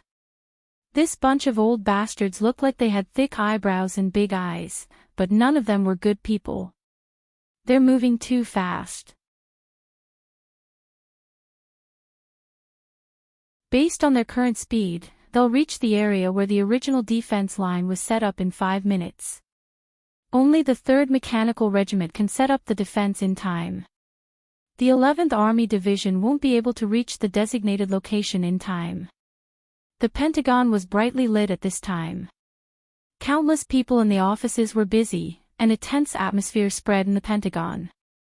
0-inch how much longer until the 11th Division arrives? The vanguard needs at least 10 minutes. They're too slow. Get someone to think of a way to stall them. The 3rd Mech Regiment still has 6 flying snake helicopters, but it's hard to hold them back with just 1 helicopter. Helicopters and the soldiers of the 3rd Mechanical Regiment, we must stop them outside the line of defense. Doesn't the Gotham City Police Station have flying motorcycles? Could they hold them back? We only need 5 minutes to stall them until the vanguard of the 11th Division arrives to set up the defense line. They've already arrived at the airport and won't be able to return in time. Activate the space-based weapons. Lock onto our defensive area. The target has appeared. Position is 2,000 meters ahead. Get ready to attack. Position is 1,300 meters ahead. Snipers, open fire. One by one, the voices quickly issued orders. At this time, Renbochin and the others could advance about 100 meters per second, which was equivalent to a speed of more than 300 kilometers per hour. The Empress suddenly stretched out her hand in front of Renbochin, and a jet-black bullet fell into her hand. The snipers in the distance couldn't believe their eyes when they saw the scene through the scope. At the same time, Lian Liang carried Feng Shuo and moved slightly to the side. Tai Yan's sword flashed. Gunshots were heard in the distance after they finished their actions. Then, tongues of fire were spat out in the darkness. Hundreds of soldiers wrapped in kinetic skeletons formed a dense crossfire that engulfed everyone. These mechanical soldiers were stronger, carried more ammunition, and didn't need to worry about the recoil of the firearms. Their firepower was several times greater than that of ordinary soldiers. 2 mechanical soldiers could match the firepower of a squad of ordinary soldiers. Needless to say, due to the support system, the accuracy and reaction speed of the mechanical soldiers weren't comparable to ordinary soldiers. In the air, dozens of small missiles were fired from both sides of the helicopters. The Empress grabbed Renbachien and moved as if she were taking a stroll in the air. However, her speed was so fast that the eyes couldn't keep up with her as she pounced toward the armed helicopters in the sky. She swatted one of the helicopters down with a single palm strike. Lin Chaola was originally behind everyone. She squatted down slightly, and her entire body melted into the darkness like a fish in the water. She was completely untraceable. A moment later, a few screams came from the rear of the mechanical army. Lin Chaola had a husky-like smile on her face.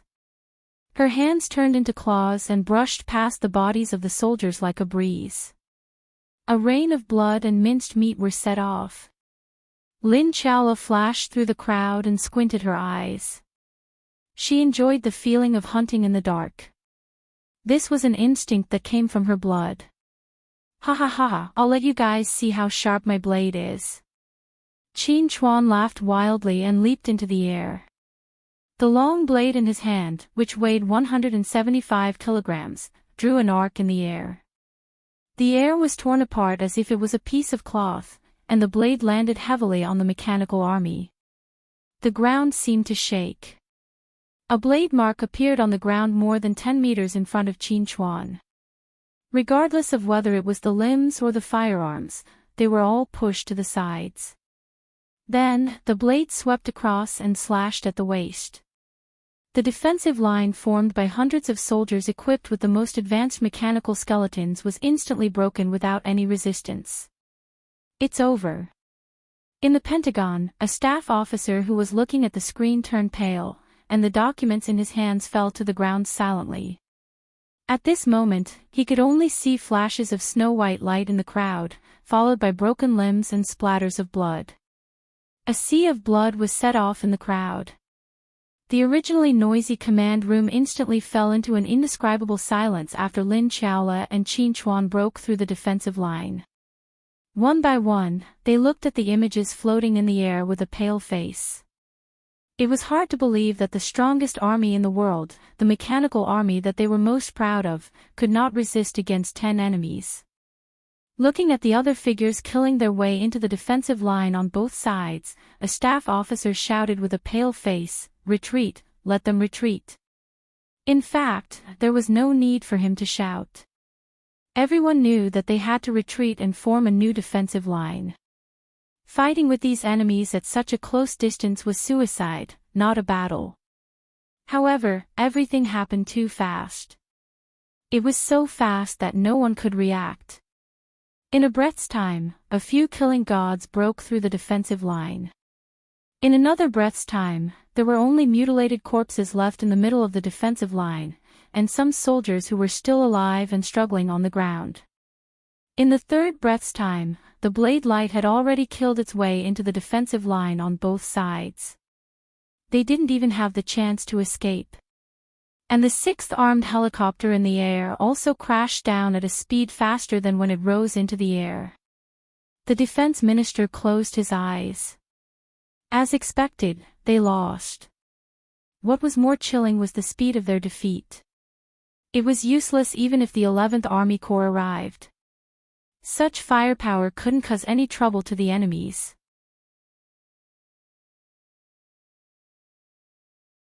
Didn't anyone get hurt from such a powerful firepower net?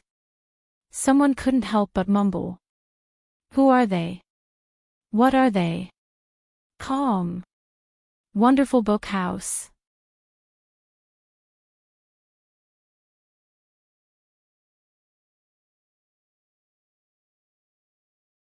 Chapter 1120.